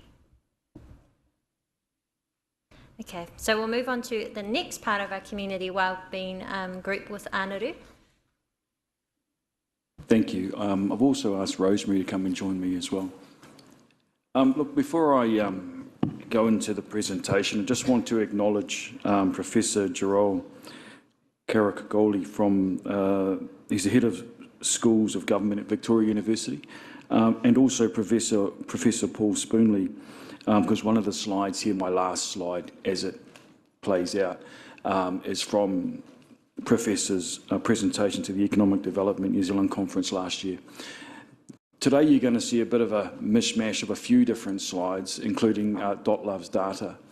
And what I'm seeing in the social wellbeing space with our team is that we are wanting to use not only academic information and data, research, and all of the available data that we can use to really inform our thinking as we move forward for Rotorua. And so what I'm seeing for us in our data space is that we're becoming much more literate in regards to our data and how we will forward play that to the benefit of Rotorua people. So bear with me, I've got my glasses on today, which is unusual, but kind of usual for now because I'm getting a little bit older, but I can't actually see my screen that well. But I've made a few notes which I really need to talk to in quite a bit of detail, given the concern that I have about the state of our place. And I share this with you quite early in my time, but really important for us to understand as we grow together our state of, what I would call state of the nation of Rotorua at the moment. So this afternoon we're going to start off probably out in the universe first, seeing what's going on in the rest of the world, and we've heard some of that already today. And then we're going to start from out in that universe and start making our way into, not from the global space, into New Zealand, and then laser focus into Rotorua. Is that okay? So, look, at the moment, if we could just go back, please, sorry. So we're introducing information about measures of wellbeing that are of concern for Rotorua communities. Our team has pulled this information together, and we think that this is information that will help guide decision-making towards making a positive difference for our communities. Our Rotorua wellbeing approach is backed by international, national evidence, and we're looking to apply this to our local community to address significant concerns about wellbeing, and we need your help and your leadership. We've already heard some of those concerns raised this morning through Darren's presentation, and I'm going to be talking a little bit to that, but about other things as well. Yes, you can go to the next one, thanks.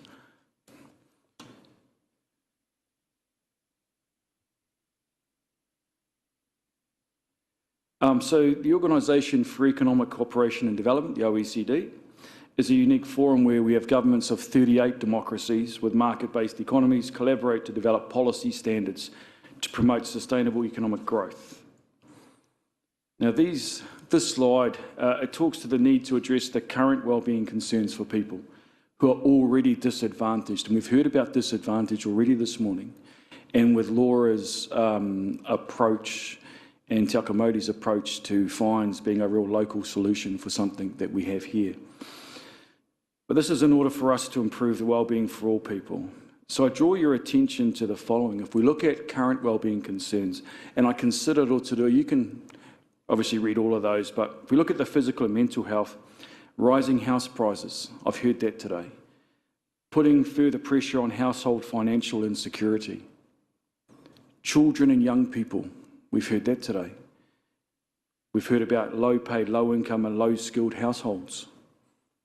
We've heard about growing inequities and opportunities that weaken social capital, rising poverty levels, reduced wellbeing for children and young people. These are things that have all been addressed and identified through the OECD. Have I lost anyone yet? No? No? Okay. Next slide, please. So from the OECD Wellbeing Framework, it identifies key dimensions, and you'll see them there: income and wealth, right down to environment quality and across the civil engagement. All of those key dimensions are critically important. They have interdependencies and they are interrelated. And how we measure them is to the right. For the resources for future wellbeing, whilst they talk about capital, it very closely aligns to the four wellbeings of environmental, economic, cultural and social that we have in our New Zealand Local Government Act. These are things that my team and we are paying attention to from that global position. From that, there are 5 policy channels that were identified by the OECD. We also see these 5 reflected in the government's wellbeing project or budget priorities, which I'll show you soon. If you look at those, in particular, there are things that feature here for Rotorua. So as an example, using a whole of a government approach to raise the wellbeing of disadvantaged children and young people, strengthening mental and physical health promotion and prevention. I'll talk a little bit about that later on. The last one, they're reinforcing trust by enhancing public sector transparency and decision-making, establishing meaningful citizen participation on a more ongoing basis and investing in local communities and social capital. One of the things that struck me when Gerald, one of our professors, spoke to us was that the centre is bankrupt. And he was referring to Wellington around the ideas and the pressure that is on. What's required here is community leadership and for us to engage heavily with our communities.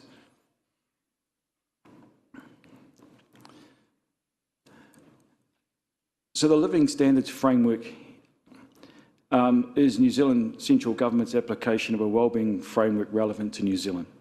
Again, we have interdependencies and things are interrelated. There are 12 domains there. And if we look at our plan, a lot of those domains that we're talking about are part and parcel of what we have in our plan. However, I would suggest that it's an and. We can't just focus in one particular domain. We need all 12 of those domains to be able to deliver on what our purpose, our vision is together. Thank you. He ara waiora is a waiora framework built on te ao Māori, or mātauranga Māori, and perspectives of well-being. Using waiora speaks to broad conception of human well-being is grounded in water as the source of life, ora. This type of model also recognises things are interrelated, interconnected as well, and there's intergenerational opportunities within scope here. Our team are exploring a social wellbeing compass with Te Tatau and AUT, and we'll be looking forward to bringing it to you all in the not too distant future. We're still we're in the New Zealand space now though. So I just wonder, Anaru, in the interest of time, I know this is all very important information, but we do only have limited time, so perhaps 10 more minutes on the presentation and then we'll open up for questions. I'm sure I'll be done in 10. Got a clock on that? So look, all of what you're seeing in front of us now are examples of evidence behind the government's wellbeing budget priorities. And if we look at mental wellbeing as an example, did we know 1 in 5 New Zealanders have mental health? Looking at the New Zealand suicide rate, did we know that homelessness, 1 in 100? If we look at improving child wellbeing, the material hardship, the health outcomes, I've already spoken about family violence in previous meetings, crowded houses. We think about supporting Māori and Pacifica aspirations. We've spoken already today about living standards. Māori and Pacific are low in most measures of wellbeing, income disparity, education, health. We think about building a productive nation, the future of work of automation, productivity low, incomes low, and how do we transform the economy? And we've got waterways and we're talking to waste and all of those things. These are things that we can look to measure within what we do here in Rotorua in our wellbeing space as a collective. So now I draw your attention to .love's data and our local data. So previously mentioned, we'll be using .love's data and other data that we find that will provide a richer picture for you in order to bring them to your attention for decision making. We are concerned that the measures of wellbeing for Rotorua indicate a significant range of concerns where we do not compare well against national average or with other TAs. This includes home affordability, crime, secondary school retention as examples. We look at deprivation. Some of this is getting worse, not better. Over the last 7 years, there is a trend, if you look at that graph there, of increasing socio-economic deprivation in Rotorua. Our overall deprivation rating is 8, where 10 is the highest and 1 is the lowest. In 2018, we had about 40% social deprivation. We now have 61% social deprivation of families living under the breadline. So with increasing socio-economic deprivation, a large proportion of our community represented by the red and the pink shades on the grid diagram means that the socio-economic deprivation will disproportionately affect our children, young people and Māori. We have a significant number of people in material hardship.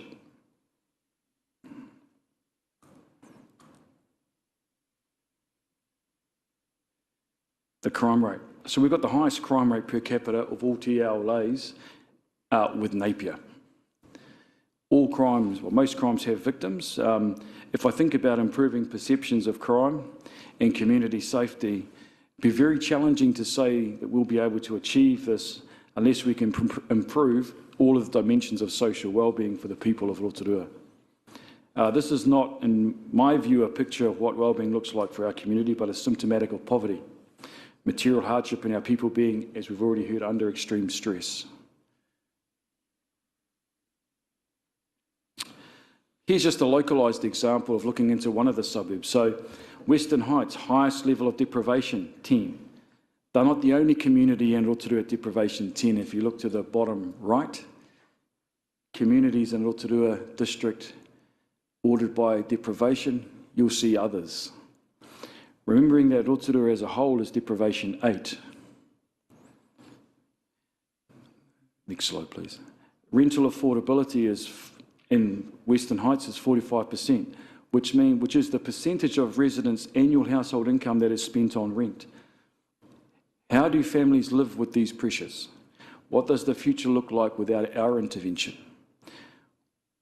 Our team will continue to use this data to help us all inform our decision making as we move forward. One of the things that struck me about Rangatahi Voice, and I heard it earlier from our colleague from Infracore, at the Careers Expo last week, there were over 3,000 rangatahi who explored the stalls. Several stakeholders asked these young people what their main concerns were or what the one thing that would improve our city could be. Interestingly enough, these young people said this very strongly, their concern about people in need of homes. Our rangatahi, people living with the effects of poverty and their concern about mental health. It reminds me that young people have a lot to offer and have a real sense of fairness and justice.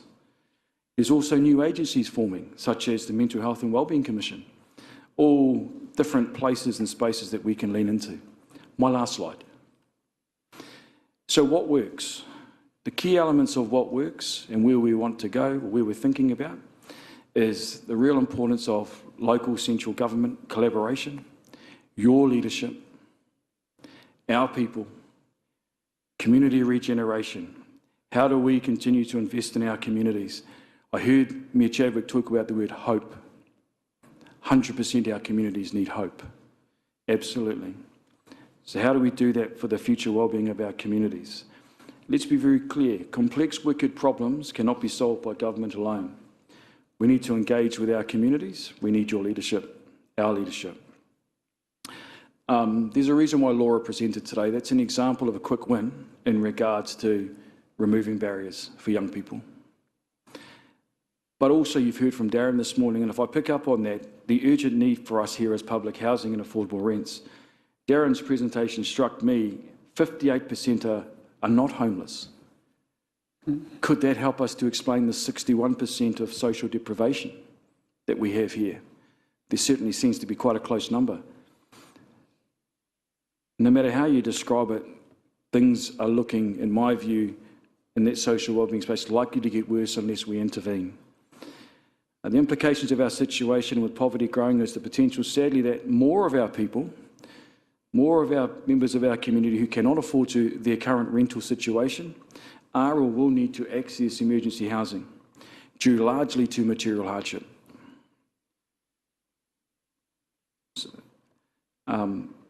Whilst this might sound, it sounds to me like a call to arms. I think we need to address all of the 12 wellbeings of social wellbeing. It's an and. We can't do one thing, we need to consider all and how we might influence that change together. We know, my last little comment, we know we are starting from a relatively poor position. However, by partnering with Te Arawa and our communities alongside government agencies and with your leadership, us being aligned and focused on our significant challenges, agreed actions, resource to priorities, we'll be in a stronger position to advocate for what works in our communities and that needs to be addressed locally here in Rotorua. Kia ora. Kia ora, thank you. Were there any questions of Anaru and Rosemary? Your Worship. A couple of questions. Thank you for the overview there. And boy, if we didn't know this as councillors, you'd have to say, why are we still here at this governance table? But it is a stark reminder of the environment that we're trying to make decisions. Just in the report about thriving communities, there was something quite disturbing in the child equity program about the healthy school lunch program and those schools outside of that who clearly see the need for this, but Ministry of Education are not looking at an extension there at this stage. What can we do, Rosemary, there to help in partnership with central government, because that is a real worry? Yeah, through you, Madam Chair. That's a really good question. I think there's a number of other philanthropic groups in Rotorua who are also concerned about this, and I think a lot of the schools also come up with things which work for their environments. The centrally funded food program went a long way, but as we know, there's children in every school, not just the ones who have high proportions of deprivation. So there's children in need all over the place, so it's not a program that's one size fits all. So we have been working with REC and DIA and with the school principals to look at what opportunities there are and what other funders might come in. And each school has a different kind of a solution. So we have been doing some work around that. And I guess it's really a good example of it. The government can't solve all these problems. There are often local solutions that we can come together on as well. And just one other question, if I may, one comment. Congratulations on that funding for welcoming communities. To the Multicultural Council, they're so excited about this, and it's adding capacity into council, so well done on that application. That is a community that cares. One more question here. Great concern for me to see the East Side Wellness Plan now looking at developing a business case for an East Side Community Centre. Anaru, with your links to police, we had a community policing station at East Side, very, very accessible to the community. We tried in the past. It got stuck at Lynn's for handback to our community. It may not be the right purpose-built centre, but I can't for the life of me work out why that hasn't happened. It's so accessible. Let us take that offline, Mayor Chair.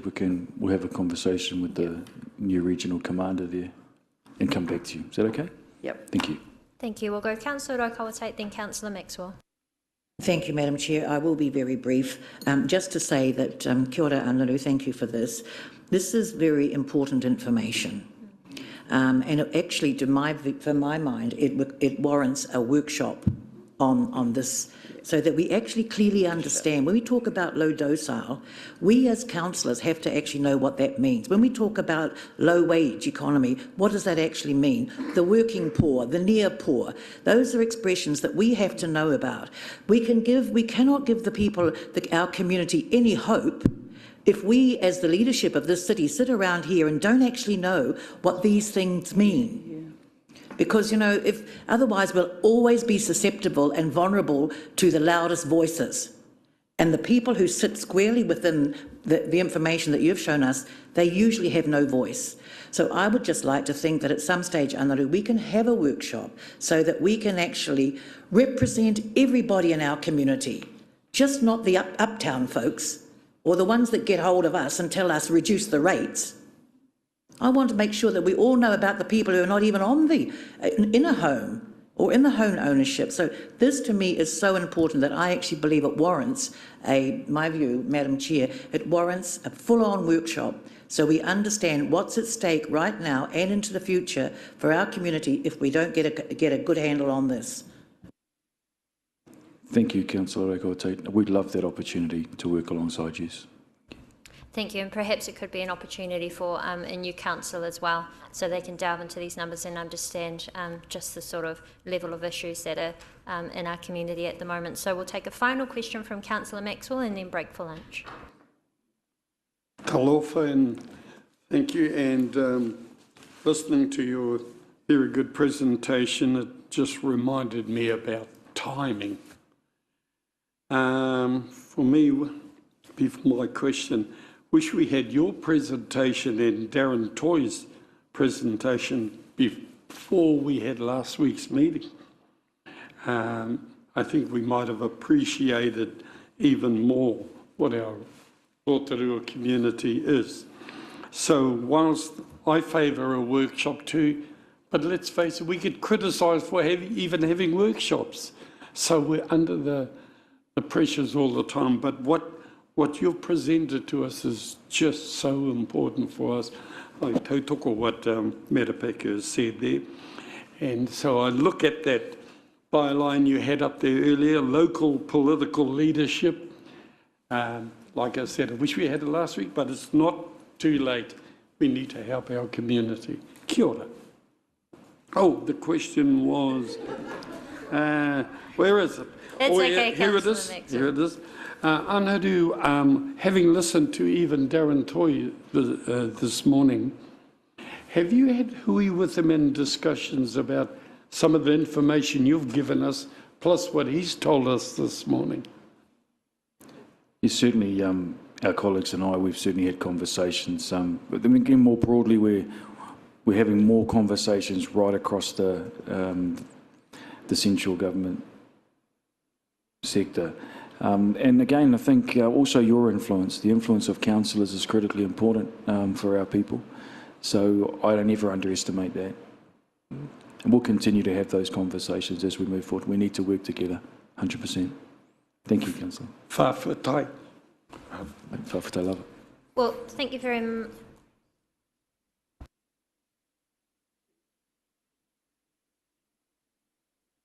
Okay, and we have a quick comment from the Chief Executive. Thank you, through the Chair.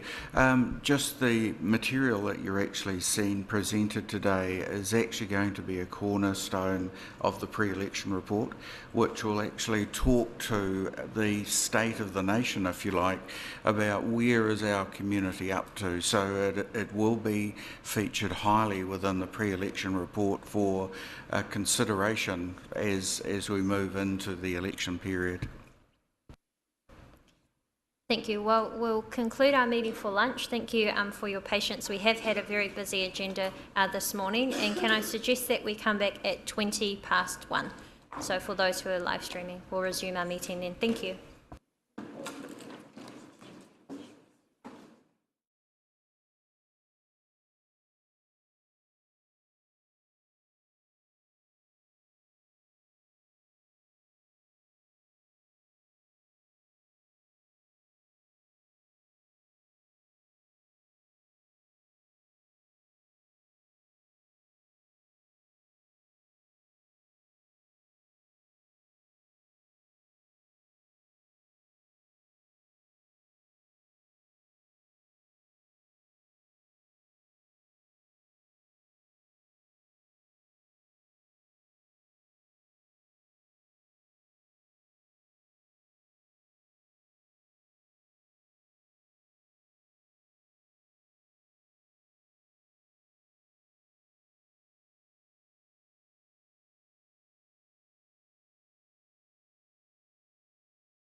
Sorry. Welcome back, everybody. Thank you very much for your patience as we adjourn for a lunch break. And we'll resume our meeting and hand over back to Anaru and Kurt. Kia ora. I'd just like to extend an invitation for anybody that is interested in having a look at our our CCTV room, which is turning into a coordination centre. Pretty exciting stuff for us and the next step in helping keep our community even safer. So would be more than happy to see as many of you as possible come through and have a look at what we're up to. Straight after this. Thank you very much, Kurt. So when we, when I declare the meeting closed later, we, for those who wish, we'll go have a look. But thank you. It's a great opportunity to, see what you've been doing there. Cool. So we will carry on with our agenda. So I'd like to invite Stavros, our DCE for Infrastructure and Environment Solutions, to the table. We are on page 57 of our agenda to page 69. And we will have a PowerPoint presentation from Stavros today.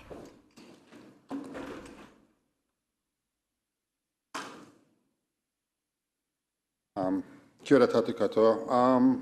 Through you, Madam Chair, I will take my report as read. I've got a couple of themes I want to focus my attention on today for elected members' consideration. And then I can take any questions you may have with regards, to the report. Now, the first theme is with regards to a continuation of information you've received, earlier from my colleague, the CFO, from our housing pressures and so on, and the general sector pressures we face.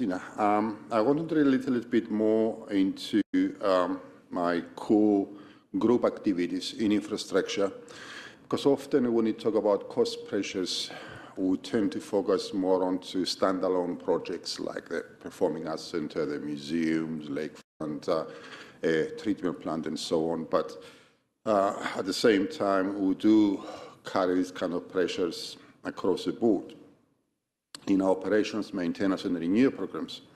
As you're aware, over the last few years, we tried to, through long-term contracts, to mitigate a lot of these anticipated cost pressures through long-term contracts, where we protect ourselves from the unevenness and the reactive nature of the market sometimes, and we are in a good position for that. However, just for your information, just to give you a little bit of a background to what we do at this point in time, is that in the infrastructure group, for example, we do have a baseline budget of about $40 million a year.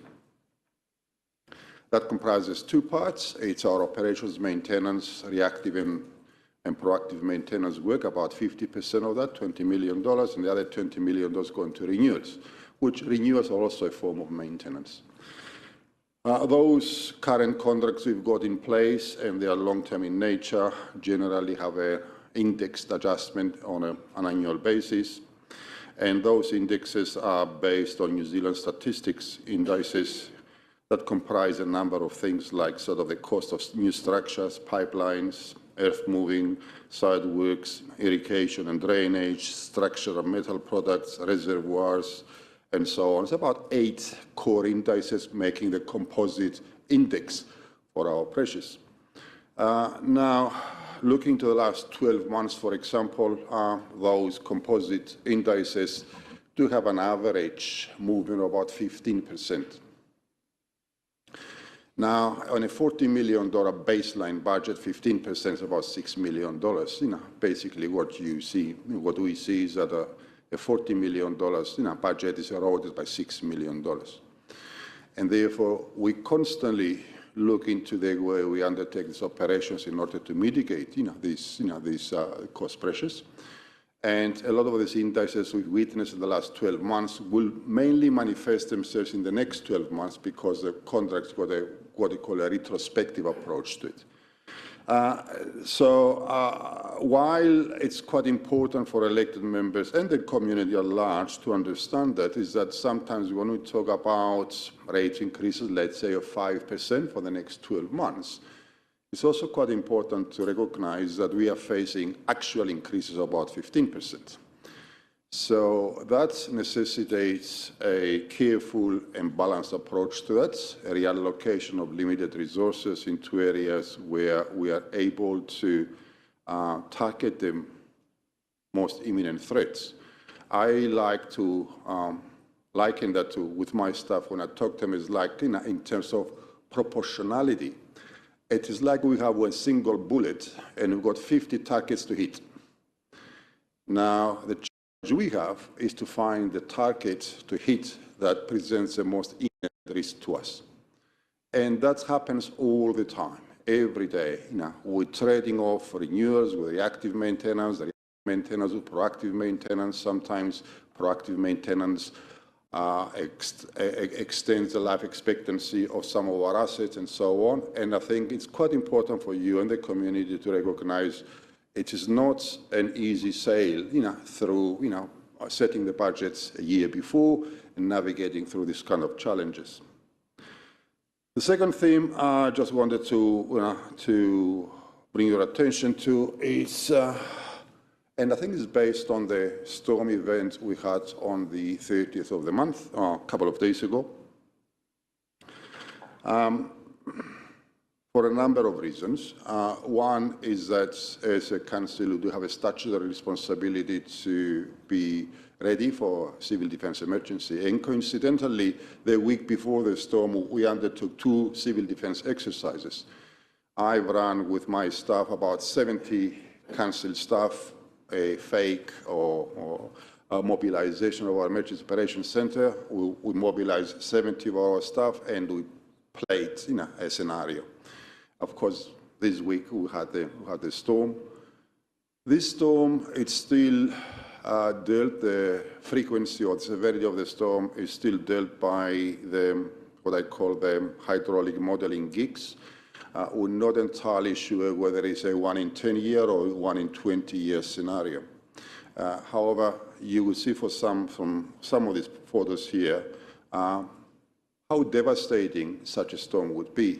It has a unique characteristic because it was, although it happened in a short period of time, it was of high intensity and also had a high level of concentration of runoff.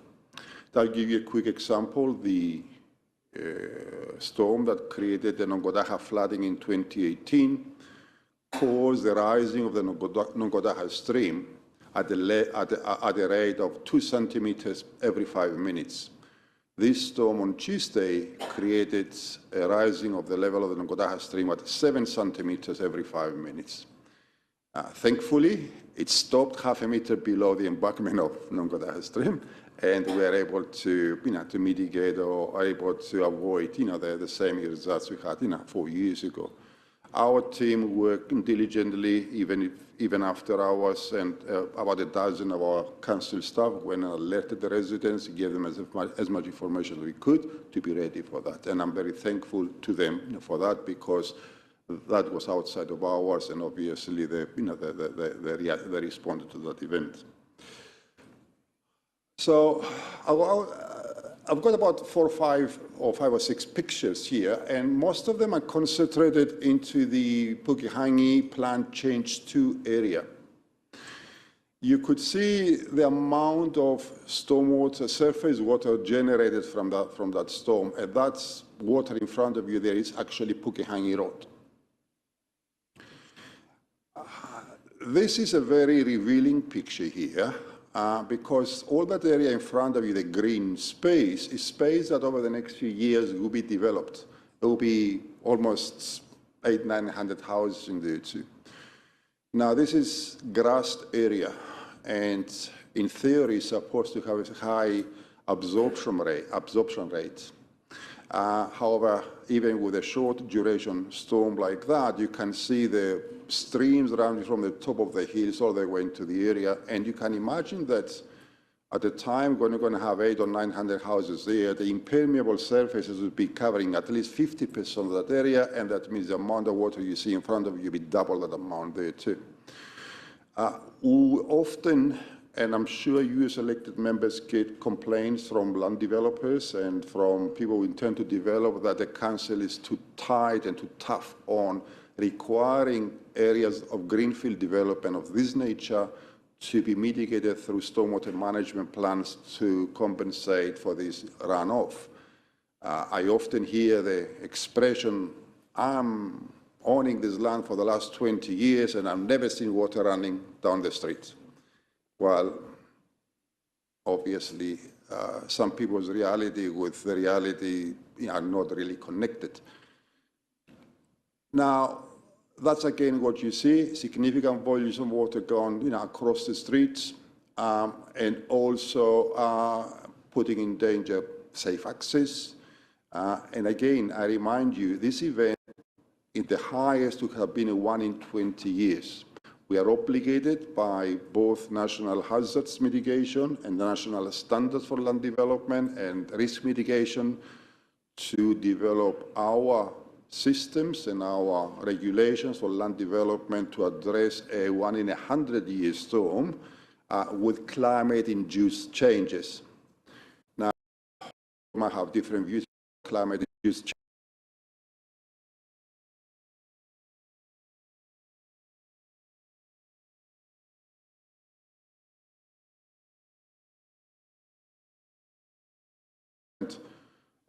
Dates, the more variables are changing, and the estimates you try to make what will look in 100 years and 1 in 100-year storm. It's really open for debate. The bottom line is that this is what you see. And if you don't mitigate it, you will see water crowding across the street and going down to Mangakahi and to Utuhina, and that is where you have agreed to start a stormwater management plan where we retain that water there, so properties below that, those reserves are protected as far as possible.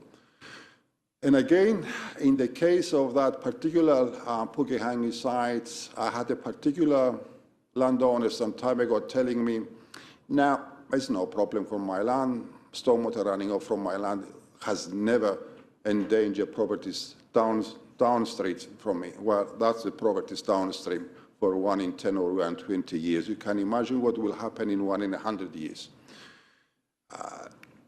Again, this is an indicative where we get an indicative situation where stormwater, or high intensity, high volume, concentrates in low-lying areas, usually into the streets. And again, you do get the complaints or the inquiries from people is that my street has been flooded. The streets are our secondary flow path. Piped systems can only cover about 10% of the stormwater is generated. The other 90% goes overland, and it's better that overland to be the streets rather than properties. And the streets are designed with low points, with cesspits to enable to collect that water and discharge into the streams. However, when the streams are running at high flow, it takes some time. We often hear the view, we get flooding in our street and our backyard because the pipes are not big enough. I just want to sort of address that because I know you get it, I get it too. The notion is that if we only had longer and bigger pipes, we can address it. In a sense, what people think is that if we have a system that was piped and can take and accommodate all stormwater coming from rain at any given event, we will not have to face scenarios like that, or like that, or like that. The closest approximation you have to a closed piped system is your sewage system. Your sewage system is a closed system, takes sewage from your house, my house, everyone's house, take it to a treatment plant. It costs to replace about $500 to $600 million. Now, if you estimate that that system accommodates on an average 20,000 cubic meters of water a day, and the rainfall of this intensity here, I've run some rough calculations for a few hours, generated 3 million cubic meters, of water. That's 150 times more fluid than your average sewage, accommodating every day. So it's not one for one, but a person with reasonable arithmetic competency can say, well, if we need $500 million to accommodate 20,000 cubic meters a day, how much do I need to accommodate 150 times that volume of water? So it is quite important, I think, for you to note. And also it's also very important, too, for another reason. You've heard Kangaora this morning and my colleague JP and all of us working towards the accelerated infrastructure funds. We're making an application and we're focusing our attention onto enabling and increasing our stormwater capacity because that's our biggest challenge. Without the appropriate infrastructure to accommodate the current and the foreseeable storms that would generate these kind of volumes of water, we will not be able to get either regional or national consents to build new houses. And therefore, that is the reason why our focus and attention is onto stormwater management under the IEF system. And I think sort of in the terms of what we do every day, those two themes I think are pertinent for your consideration. To facing pressures, we are addressing the pressures. For example, infrastructure budget of $40 million for this financial year. We are now at the end of April within $20,000 from our budget. That means we are able to absorb and mitigate and manage these kind of cost pressures. And that's good. However, also we've got future demands like that. And I think it's quite good for you as elected members and the community to understand these are challenging tasks. But again, we have a plan, we have a master plan, we have a funding source, and we'll try to mitigate that for the future too. Thank you very much. Thank you very much, Stavros. Are there any questions on this presentation? Your Worship. Stavros, I think you've joined up beautifully our challenge about infrastructure and managing water and housing aspirations. So why is it some in our community fail to see this link? If I look at some of the arguments at the moment, it's all about we're building lakes on certain reserves. Do they not get this? Have we not explained this properly to them? Or is it just a choosing not to understand? Thank you, Your Worship. I always like to say that if you're going to dance a tango, it needs two parties to dance to. I think we need to accept that we have a responsibility to educate and inform our community. There will be some people for different reasons might not understand it, but I think primarily it's our responsibility to continue to inform and educate our community through various processes we have here too. And that's our job, and we have to do it. And have those issues come up at the housing information sessions that we're having? They're not consultation settings, they're information sessions. Are those questions coming out from the public? Are they starting to see the links? Yeah, I think we have a number of workshops, both for the housing and also for the developer contributions, proposal we have in front of us. And obviously, people sometimes think, well, yeah, we see the problem, but it's someone else's problem. The council's problem. The problem is there. I think what we're trying to find out at the moment, find out what is the best way to address it. Thank you. And it is only 9 years ago we had climate change deniers too about adverse weather events and the impact on our community. Thank you. Councillor Rotorua, followed by Councillor Donaldson. Thank you. Stavros, I was watching a film the other day where it talked about the 100-year exceptional weather events that are actually now likely to occur every 20 years. And that's whether it's floods or whether it's even earthquakes and summer bushfires and things like that. So, I mean, we're planning now, obviously, and hoping that we'll avoid the 100-year event. So how do we sort of roll that forward a bit in our planning, if in fact we can. Thank you. Thank you, Councillor Todd. I think it's a very pertinent question. It's a challenge too, because as I said, moving forward into the future, combining a whole range of variables to get some accurate picture of what's going to happen is very challenging. And even if I told you as a professional that I've got all the answers to that, I'll be lying to you. I don't. However, it's true that in the future we use the best of the model we've got at this point in time, and I think you would know also we're building some detention dams in Murray Street and in Linden Park. For that purpose, we're building that with a safety consideration for 1 in 10,000 years. Yeah. And the reason for that is that there are inherent uncertainties, but also there are inherent risks. If you retain large volumes of water behind detention dams and your construction system is not really over-engineered, you run the risk of having these kind of problems here too. So my answer is that we've got things we know, we've got things we're not sure, and when you invest tens of millions of dollars into that, it makes sense to over-engineer it a bit, because you're not going to have the second chance to do it again in a failure. That's a good point. Councillor Donaldson. Thank you, Madam Chair. Through you, thank you for the presentation, Stavros, and we had a very engaging civil defence emergency management workshop yesterday, looking at hazards and hazard mitigation in the Bay of Plenty Emergency Management Plan, which talked about a lot of the scenarios you portrayed there today.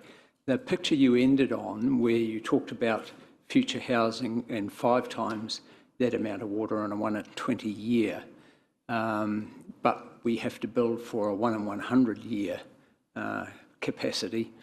Where are we along the continuum in terms of that housing development being consented? I presume the stormwater retention systems need to be in place, the infrastructure needs to be in place prior to such a subdivision being consented. So where is Rotorua at in terms of the time frame for having that in place? Thank you. I think there are 2 distinct stages to that. Obviously, the plan changed to, let's use Pukehangi, for example, okay? Our planning team are working with the landowners to create a stormwater management plan inside that greenfield development. The overarching assumption behind that is that the retention capability of that stormwater management plan will ensure that no more than 80% of water, 20% of water generated will go downstream. And downstream, we're building our own public system, which it is the Linden Park and Magakahi and Wright Park and so on. So that system is working together, and we are obviously working with the regional council because they need to give a discharge consent into the Utuhina stream.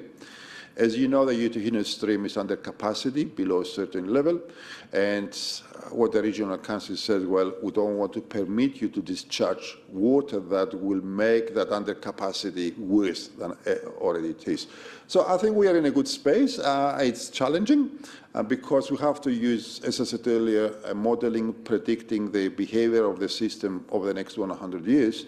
But I think we're very confident that we will get that stormwater management plan in the greenfield development. We're progressing our own system, and we get a combined effect. So we will not hold back development simply because we have some uncertainties. Thank you. Were there any other questions on this presentation or the remainder of the report? Yep. You and the team, especially communications through Heads Up, it was fantastic to hear because we've got a very jittery community, and it was great to hear early enough. Get ready. Thank you, Mrs. Trumper, for also giving some assurance on the working party of the Nongataha stream. Our community needs constant reassurance about this, and we were well informed, so thank you. Sorry, Stavros, we do have another question. Sorry, Councillor Donaldson. Not a question, Madam Chair, just I see the photo of it, Stavros, but thanks from the East Side community for the new bus lay-by, along with the crossing on Tarawera Road at the Titokarangi Drive there. It's a vast improvement in safety. Thank you. And I did just have one question, actually, Stavros, and it's just, as we saw this week, how important our three waters are, and knowing that a significant amount of the money that we spend goes into what's in the ground in our infrastructure. And I'm just wondering what, in terms of efficiency and capability, can you confirm the number of staff that we actually have in the Three Waters area and how this compares to others? Because while the infrastructure is a core part, we also have to bear in mind that we've got an excellent team of staff that's ensuring that this is all running well. And I know that this week in particular was a real test of that. So just wanting to know how much staff we have and how that compares to others. Our in-house staff, which basically is my engineering team, not everybody's an engineer, but we've got engineering associated teams. There is 27 staff in the Three Waters. Compared to our colleagues, we're pretty lean and thin on the ground. Tauranga, for example, spends about twice as much onto Three Waters, but we've got 3 times the amount of staff. Even Tapo spends 50% of what we spend in Three Waters, we've got twice the number of staff we have. However, that could be misleading because we have embarked into a strategic approach over the last 4 or 5 years, as I said, that we develop partnerships with the sector. And therefore, we centered our approach into the strategic management of our assets and our systems rather than into the operational level. We have enough operational knowledge, but we rely heavily on the sector through extended contracts and collaboration to get that sort of, hands-on approach onto the system, and we can milk out expertise and knowledge as we need it. So, it's just a matter of finding that sweet spot between your in-house capability and how much you can leverage to the sector. Thank you. Thank you very much. That's important to know as we continue to service our community well. Thank you, Stavros. So we'll move now on to our District Leadership and Democracy Group with our DCE, Una. Thank you, Madam Chair. Thank you, members. I just have one item today that I'd like to draw your attention to, and that is a bit of an update around where the Maori Affairs Select Committee is at in terms of the local bill in regards of our representation model. You will recall that the Maori Affairs Select Committee made a call to push pause on proceeding with the hearings. That was done at the end of April, and that was to provide an opportunity for them to gather more information in regards to the submissions that they'd already heard and also the responses from the Auditor General. So since then, there has been a lot of work being undertaken by a combined advisory group consisting of members from the DIA and I guess technical advisors representing RLC, who have been working on analysing the submissions to date and providing context to those submissions and also an analysis of those comments made by the Auditor General.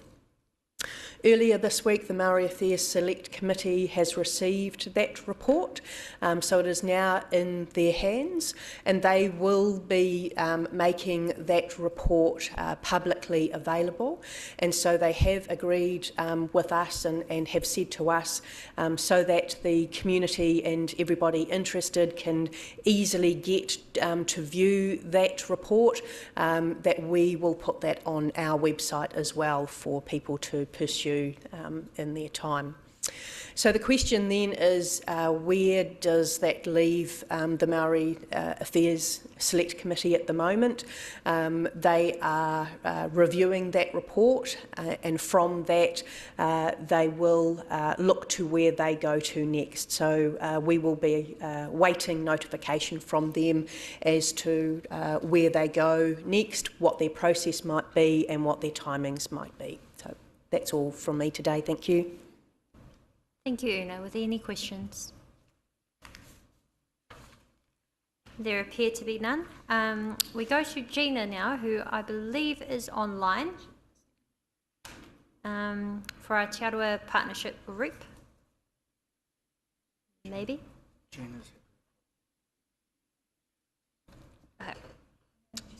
Could I just ask a question of Una, Yes, just of in course. regards to that just last one?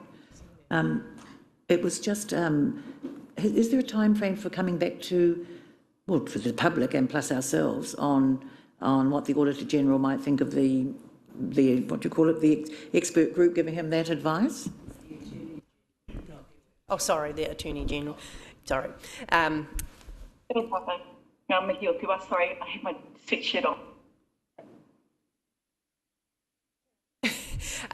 No, not at this stage. That's the part that we're at the moment, is that the departmental report that now the committee has received, they will take their time going through that. They may wish to seek additional information, and then they will, as the committee, decide where they go to next. So haven't got any of that timing yet, but they've been keeping us well informed as to where they're up to. So as soon as they've made those decisions, they'll let us know.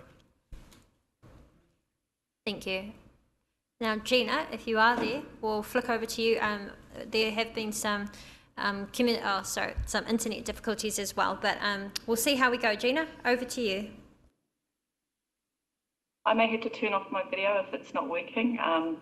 However, I'll try and keep it brief and take my report largely as read. The main thing I wanted to highlight was the successful application that we assisted to prepare in respect to the matariki. Te Tataua Te Arawa umbrellaed the application, which we were very grateful for, and secured $250,000 from Te Arawati's Matariki Fund. So there is preparation for a range of events. The premier event will be a traditional kohu event at the lakefront. It will be a public event, so for everyone to attend. It is a very early event, so I encourage everybody to participate. There will be more detail rolled out as we get to that stage of the year. Are there any questions, please? Thank you, Gina. Any questions? Her worship. For putting in a joint application to the fund. It would have defied description if we, with the Reo Roa status that we've got, wasn't in the mix for that fund to tell our story.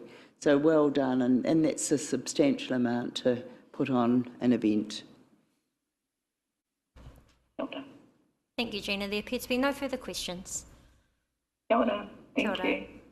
So we now move to our final item on the agenda today, which is our District Development Group. So we re-welcome back JP, our DCE.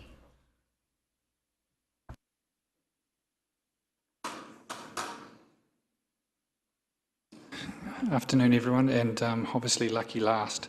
I had a bit of a presentation that really did follow the work that was introduced by Darren, and it really just talks to our partnership around support for housing development. So what you saw from Darren was probably a clearer picture of the scale of our current problem, and as he mentioned, not involved directly in emergency housing on Fenton Street. But what he has highlighted is, even with his pipeline, the 260 odd homes they currently have in the planning or development stage, how much of a gap that is against the current number of families or households who are currently housed in emergency housing. What we've also tried to do is also to highlight this is almost the tip of the iceberg of our community as our rents increase and more people move into housing distress, and the potential that we still need more public homes. You've heard me endlessly over the last couple of years talk about our approximately 2.5% public homes here compared to a national average of 4%, and based on our deprivation, the need for significantly more. So we often raise the issue that we probably need upward of 750 to 1,000 public homes across the next 10 years, and probably that needs to be in the nearer term, not the longer term. So appreciate your support in giving us direction to look at all of our property. So I thought I'd give us a little bit of a property update of some of the sites that we've been talking to partners about.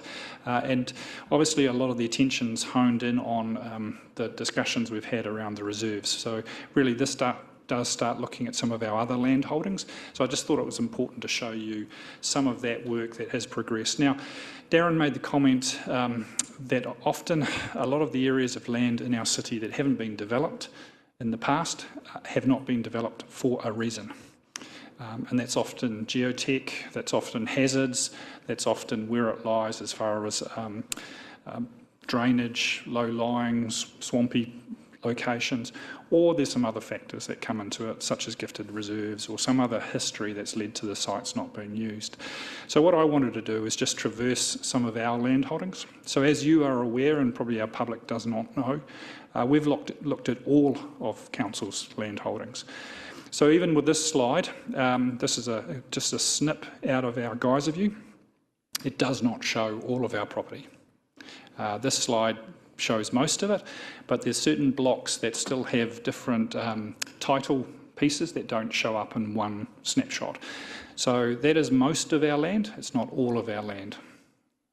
And obviously there's also missing part of the east side to the south, and obviously Ngongataha as well. So that is our total range of land that we have. So as you're aware, often our property has a particular purpose or has been part of our reserve network. I think interesting in looking at that one, we've talked about some of our reserve revocation discussions, and if you look across there in Western Heights, you can see obviously why we've signalled that there was an exceedance of our current policy of the amount of reserve land provided in Western Heights. But equally, we've raised with you and we've highlighted that some of the quality of the land in Glenholm is not as good as it could be, but there's also a reserve deficiency within Glenholm area. So again, it just highlights that the history of the development and where we've ended up with land in particular blocks or gifted reserves. So what I thought I would do is just to go through in detail some examples of some of the properties we're exploring. Now, I think for a lot of people they would say council has a lot of land, and we do have a lot of land, but it's very clearly held for specific purposes. So we have quite a small amount of land that is freehold or usable, that doesn't have some other kind of constraint on it. And also with some of our freehold land, there's often leases on it for a different purpose. Or it's zoned where it's not appropriate to be considered for housing. So we've gone through all of our land. So obviously, other than looking at all of our full range of land, we've done our open space level of service policy review and evaluated the quality of our network and identified some sites that are now part of that public consultation process. Clearly, we've also looked into other pieces of land we hold for other purposes. Pump stations, and I'll give you an example of one of those that we're looking at, but also car parks. So again, I'll talk a bit more about that as well. And equally, if you remember, because we're not able to be a community housing provider and not attract the subsidies, we also went back out in 2018 to talk to community housing providers about whether they would take on our pensioner housing stock as a way to see greater investment into that because of the limitations we have.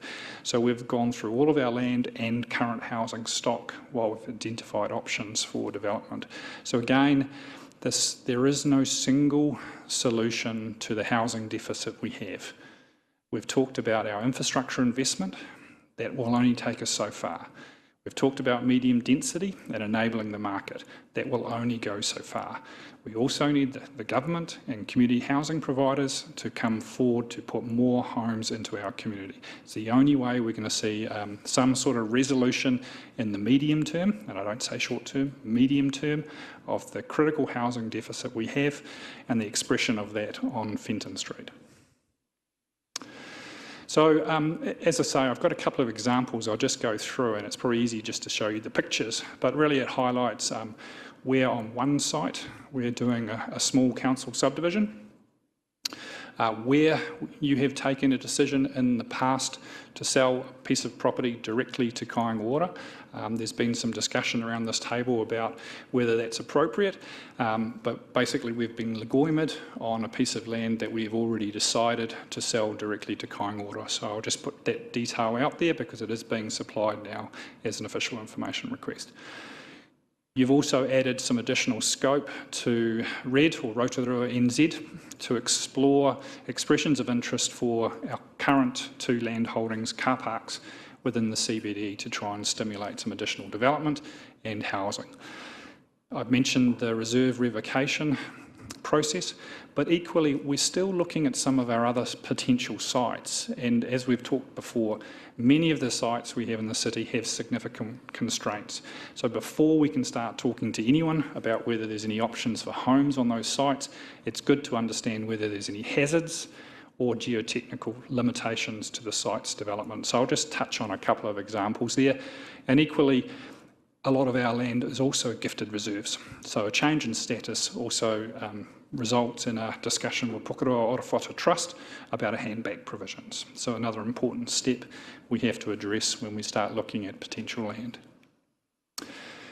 So this is a small subdivision Council's currently proceeding with on Clayton Road. So we're sort of talking circa 4 or 5 sections in that subdivision. We have a number of our own infrastructural pipes going across the site, so we're also looking at some easements. So this is a subdivision that's currently underway, obviously being led out of Thomas's property team. So a modest, small subdivision on a very small piece of land that fits the criteria that it's freehold, and we are able to proceed with a development on that basis to bring some property to the market. This seems to be one that has elicited a number of comments.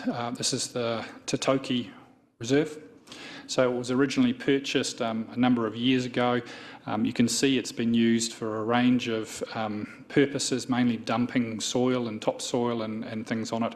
And that's why we had a discussion approximately 2 and a bit years ago about whether this was a prime candidate to sell directly to Kāinga Ora. So as I say, we've had an official information request, and we're just going to put that out there. So December 2019, you agreed to sell that directly to Kāinga Ora for potential housing development. Again, this goes to some of the challenges we have with land blocks in here. At this stage, 2 years on, there is still a question about whether this is ever going to be feasible for housing development. So Kāinga Ora has invested significantly in this site in the way of modelling because it's on the banks of the Utahina. It's prone to flooding, so some of it is unusable, and for the remainder it would have to have its floor levels or ground levels lifted substantially. So it requires a huge amount of earthworks to make it potentially usable. They've now finished that ground height flooding questions, which takes part of the modelling. The second part that they've now been stuck on is if you lift the ground level of that site significantly and there's a flood, you've actually pushed that floodwater somewhere else. So again, it goes to some of the challenges Stavros has talked about, which is saying it may not be feasibly developed at all. So it's got a very low yield and it's incredibly high value in development. So it's almost unfeasible, and the risks it may create for further flooding somewhere else may make it untenable to be used for this purpose. So again, the interest from Kāinga Ora was to say, look, we're interested in as many sites as they can achieve within Rotorua so that they can create a pipeline, because as I say, the 260 properties they currently have in their program is completely insufficient for the scale of the housing challenges we've got moving forward. So I mentioned again, it was approximately a year ago that we gave Rotorua Economic Development the permission to run an expressions of interest process around our 2 car parks within the inner city. So again, this is a limited number of properties that we have which have a potential to be developed. So the Haupapa Street car park and obviously our share in the Pukeroa Street car parking building. So Andrew advises me that we will be shortly returning with a final position on some of that work. So hopefully that will be a positive response from the work they've done in trying to encourage inner city development in that space. I made reference to us also looking at some of the other departments' land holdings. So this is 2 sections. It's on Old Topol Road as you just head up from the stadium. You can see right smack in the middle of that boundary is a pump station. So that obviously was 2 sections taken a number of years ago. There is a pump station on it, but what we're currently doing is investigating, with the current potential around medium density, can we do our own little subdivision and potentially create a different set of lots around that pump station or one side of it. So again, this is a number of sites that we're talking with the infrastructure team about, saying, do you need all of your site for your current purpose? And is there an opportunity for us to do a small subdivision and create a lot? So again, this is all about any home as a contribution to the wider challenges we've got as a city. Recycling centre. So this is another site that we hold freehold. There's some discussion obviously though, because Pukeroa Orowhata Trust has signalled their interest in that site because it was alienated by the old Ministry of Works. Part of that alienation by the Ministry of Works was that it was sold freehold, but equally we've just finished a piece of work on the feasibility of that because there was a signal that it had hazardous substances and it is a contaminated site. So the potential for housing on that site is drastically reduced. So it may not be feasible as a housing development site at all. So it may need to remain as a commercial site at best because of that contamination. Again, it goes to the history of some of our sites, and some of our land holdings are quite limited. But again, it's one of those ones that we have explored. Some of you will see this and go, gosh, didn't we have a conversation about the redesignating the front of the cemetery site? And the answer is yes. It was only about a year ago that we looked at the need to increase the footprint of the cemetery.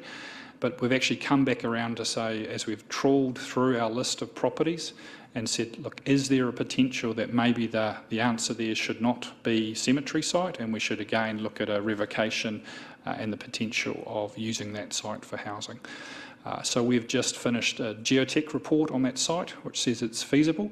But because this is a gifted reserve, now's the point where we need to move that conversation into a discussion with Pukeroa about what would be a change of purpose and therefore result in the handback provisions. So that's an opportunity for us to discuss partnerships directly with Pukeroa if they see their value in proceeding with that, moving towards a housing solution.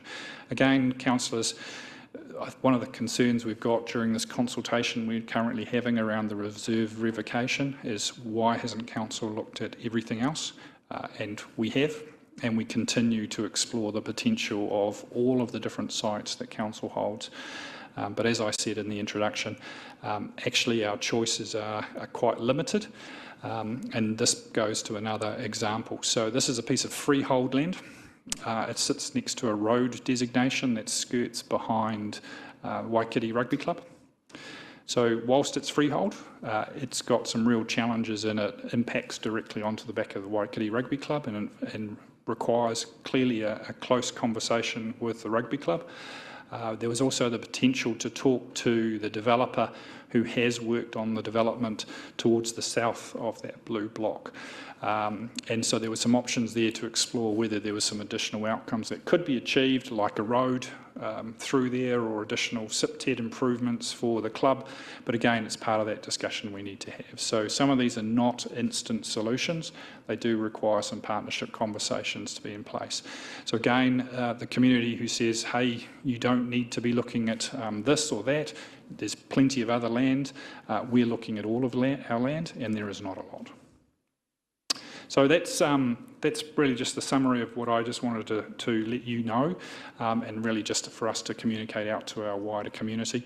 The scale of the challenges we have around the housing deficit in our community will not be addressed by the market alone, will not be addressed by investment in infrastructure, and will not be addressed by us changing our planning rules. This is why we've looked really carefully, and you endorsed us to explore with Kaingoora and others the use of some of our land holdings where it was appropriate and where it was feasible to actually consider ways of getting additional homes into the short and to the medium term. And again, I think it really does go back to the other couple of presentations you've had today to show the scale and the depth of our problems around addressing homes. So take the rest of my presentation as my report is read, and happy to answer off any questions. Thank you very much, JP. Your Worship. I've got a question, and I won't relitigate the decision last Thursday at Council to go out to consult about reserves, but I am really worried about our reputation as being a partner with Kaingoa and with central government in our approach to housing. Will that have an effect on their investment in Rotorua? I'm really concerned about that. It did not feel easy for me to have a casting vote last week, and I've had lots of feedback about that, which I can manage. But we've got to be looking at everything, which included reserves. And I'm worried about not being seen as a good partner and not playing our side of the game. I'm also very aware with those that have got commissioners in place in Tauranga, because they don't have to face the political side that we have to. That's our democracy.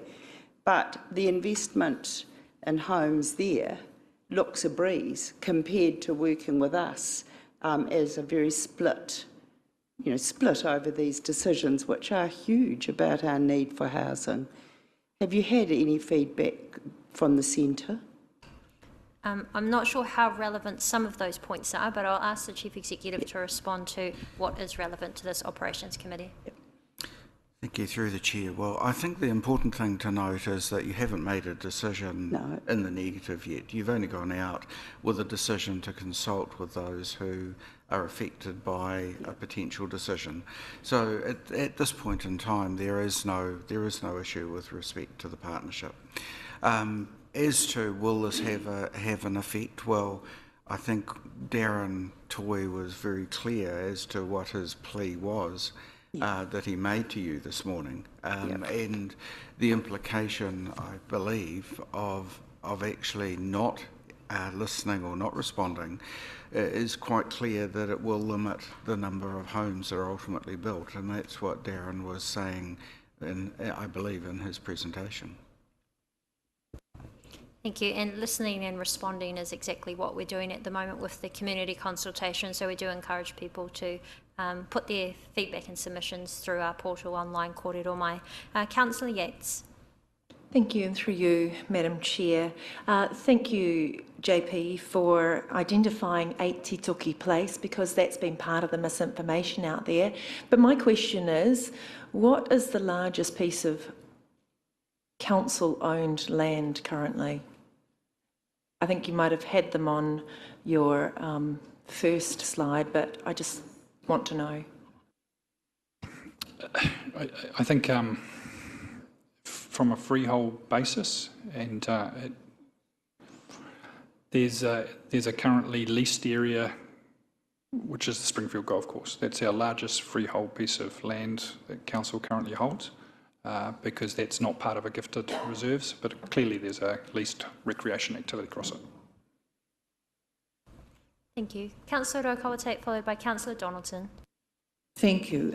Look, I did hear you say, John Paul, that some of this information now has been it's been released in the public under the Official Informations Act, and that's fine. But what I do think now is whenever we have the opportunity, we should be putting this information out through our standing committees, and that's really important, because the more people understand about the reserves, where they are, the potential, the due diligence, all of that, it can allay some concerns. The other thing too, I'm very pleased that Darren was here this morning, because he did talk about, he talked about there are not other providers out there.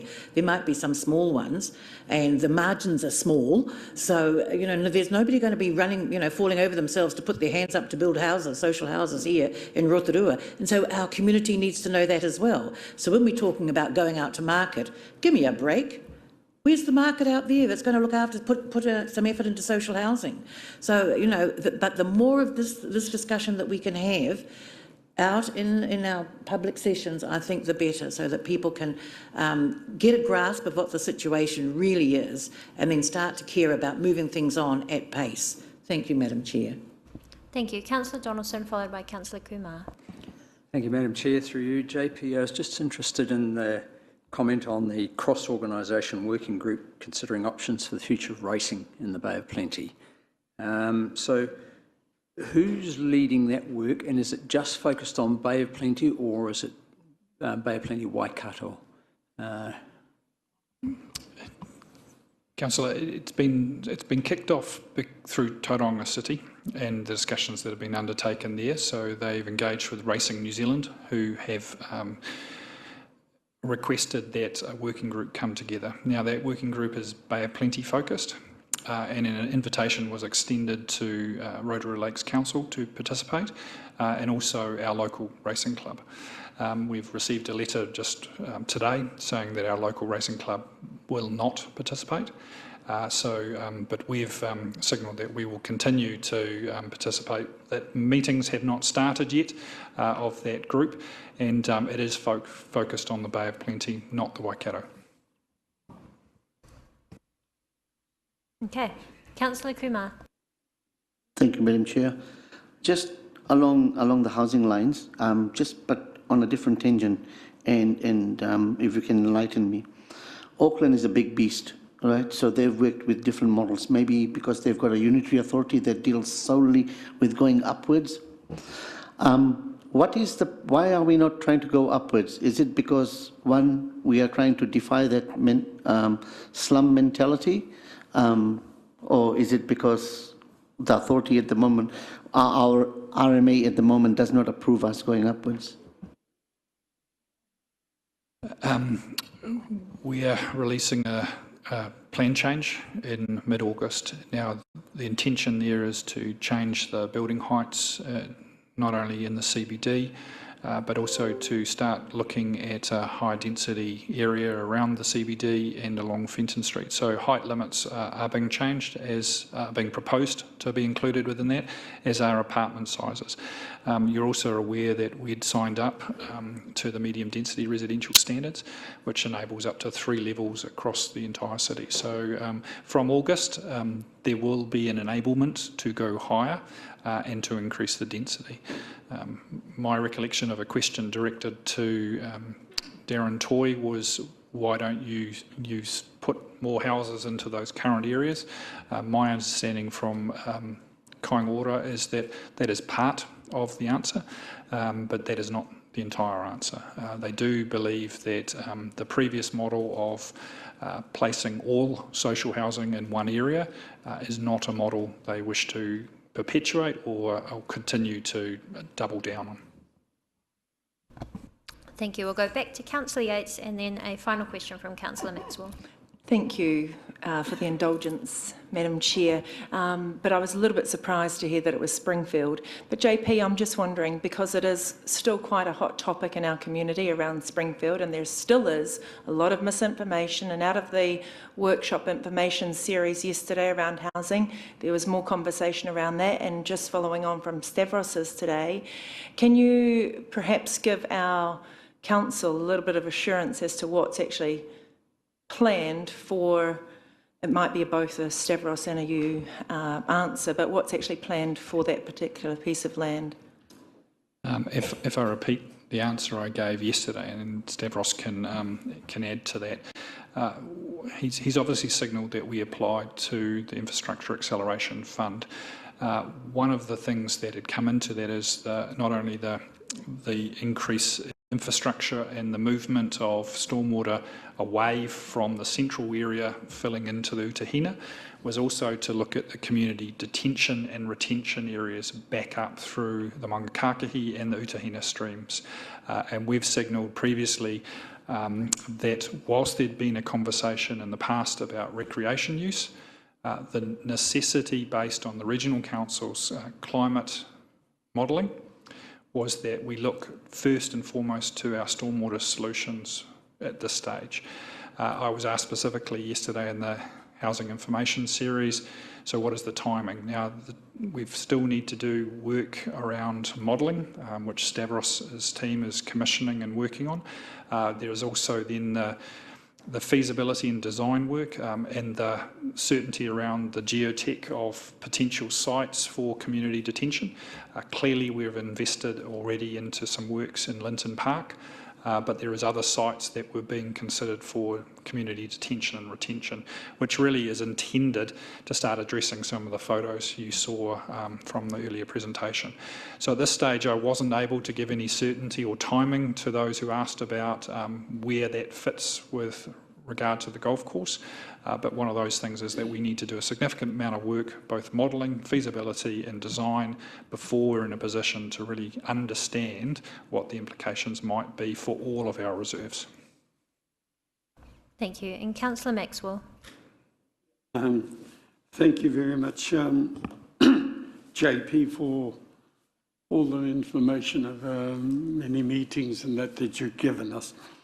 Is it possible for we councillors to receive something from yourself, from Darren Toy, from Aneru Pewhairangi that we've received like today, to just help us, because consultation is happening now and hearings will happen, and if we're singing and sing from the same song sheet, it's a lot better for us. And we know that it's possibly going to become election issues and all that kind of thing. And our final meetings of committees is around August. I would like that information, be it a couple of pager, 3-pager, just so that we're best informed. I think that will come in the pre-election report as well on that detail. I heard that, but that's too late, I think. There has been a lot of information shared at both our operations committees and our SPNF committees on this, but can I suggest if you have any specific questions that you do go to either JP or Stavros, and just a reminder to our public as well and our elected members who are welcome to come, there is the housing information sessions that are being held at the library, which is really delving into the detail. So we do have an open day on the 8th of June from between 2 to 5 p.m. at the library, and then a session at 5:30. So you can find this all on the council website, our housing information series. But I might just ask Jeff if he does have any comments around that information on the pre-election report. Yeah, thank you, through the chair. Councillor Maxwell, I think what you're looking for is some guidance as we move into a decision-making phase with respect to the consultation outcome. We're very aware that the consultation has been targeted to those who effectively are affected by a decision to actually dispose of what is currently reserved land. And so you can therefore undoubtedly expect that that is going to be a significant perspective that will be brought to bear here, but it is not the only perspective. And what we will be doing for the report, which we bring back to you, is try to draw out the broad range of items or factors that you'll need to consider when you ultimately make a decision. And so we will be bringing back to you sort of views, I think, as Darren talked about, the number of people on the housing register at the moment, the number of people who are on the housing register who are in distress and rental properties, the number of elderly and those sort of situations. So you actually have got at your fingertips a balanced view as to all of the matters that you'll need to consider in making a final decision. And also, I've just been reminded that the presentations are now all uploaded into your Stellar as well. So any presentation that was made today is on elected members' Stellars, or if anyone online is wanting to have a look, you'll find that in our agenda items of the council meeting. So I just had one quick question before we finish up, and it's just on the outcomes of the district development group. I note in there, and this goes to show that while we are facing some significant challenges, there is a lot of good work that's been going on behind the scenes. And I want to note that the granted lots were 151% higher than this time last year. That's quite significant, and the fact that we have approximately 300 potential lots being processed as we speak around subdivisions for social housing, infill, lifestyle lots and greenfield residential. So there is a quick question on that though. Because we have such a significant increase in the amount of consents we're able to process, are there any time delays or capacity issues? As I am aware that across the sector, as everyone is trying to build as quickly as possible to meet demand, we haven't necessarily been able to increase staff levels on that. So without wanting our staff to burn out and be able to keep doing a good job, how are we managing that additional capacity? Recognising time, we have got a shortage of consent planners, so it is putting them under significant pressure time-wise to meet the statutory guidelines. We are using a number of external consultancies to process consents in an effort to ensure we stay on time. Often some of these consents are also highly complex, so there is an amount of time that goes into looking at stormwater solutions, modelling and geotech for some of these subdivisions. So it definitely is a case of trying to ease the load on the current staffing by using external consultants to assist in those processing. Thank you very much. Well, that concludes our meeting. We had no confidential minutes. We've just moved the minutes at the start of the meeting. So that's all for today. And thank you very much, everyone. That was a very full agenda, but as you can see, we have a lot going on across all of our different departments. So thank you, everyone, and thank you to our staff. Just a reminder about the walk-through, if you've got time on the way out, 5 or 10 minutes to walk through our command centre with those two gentlemen over there.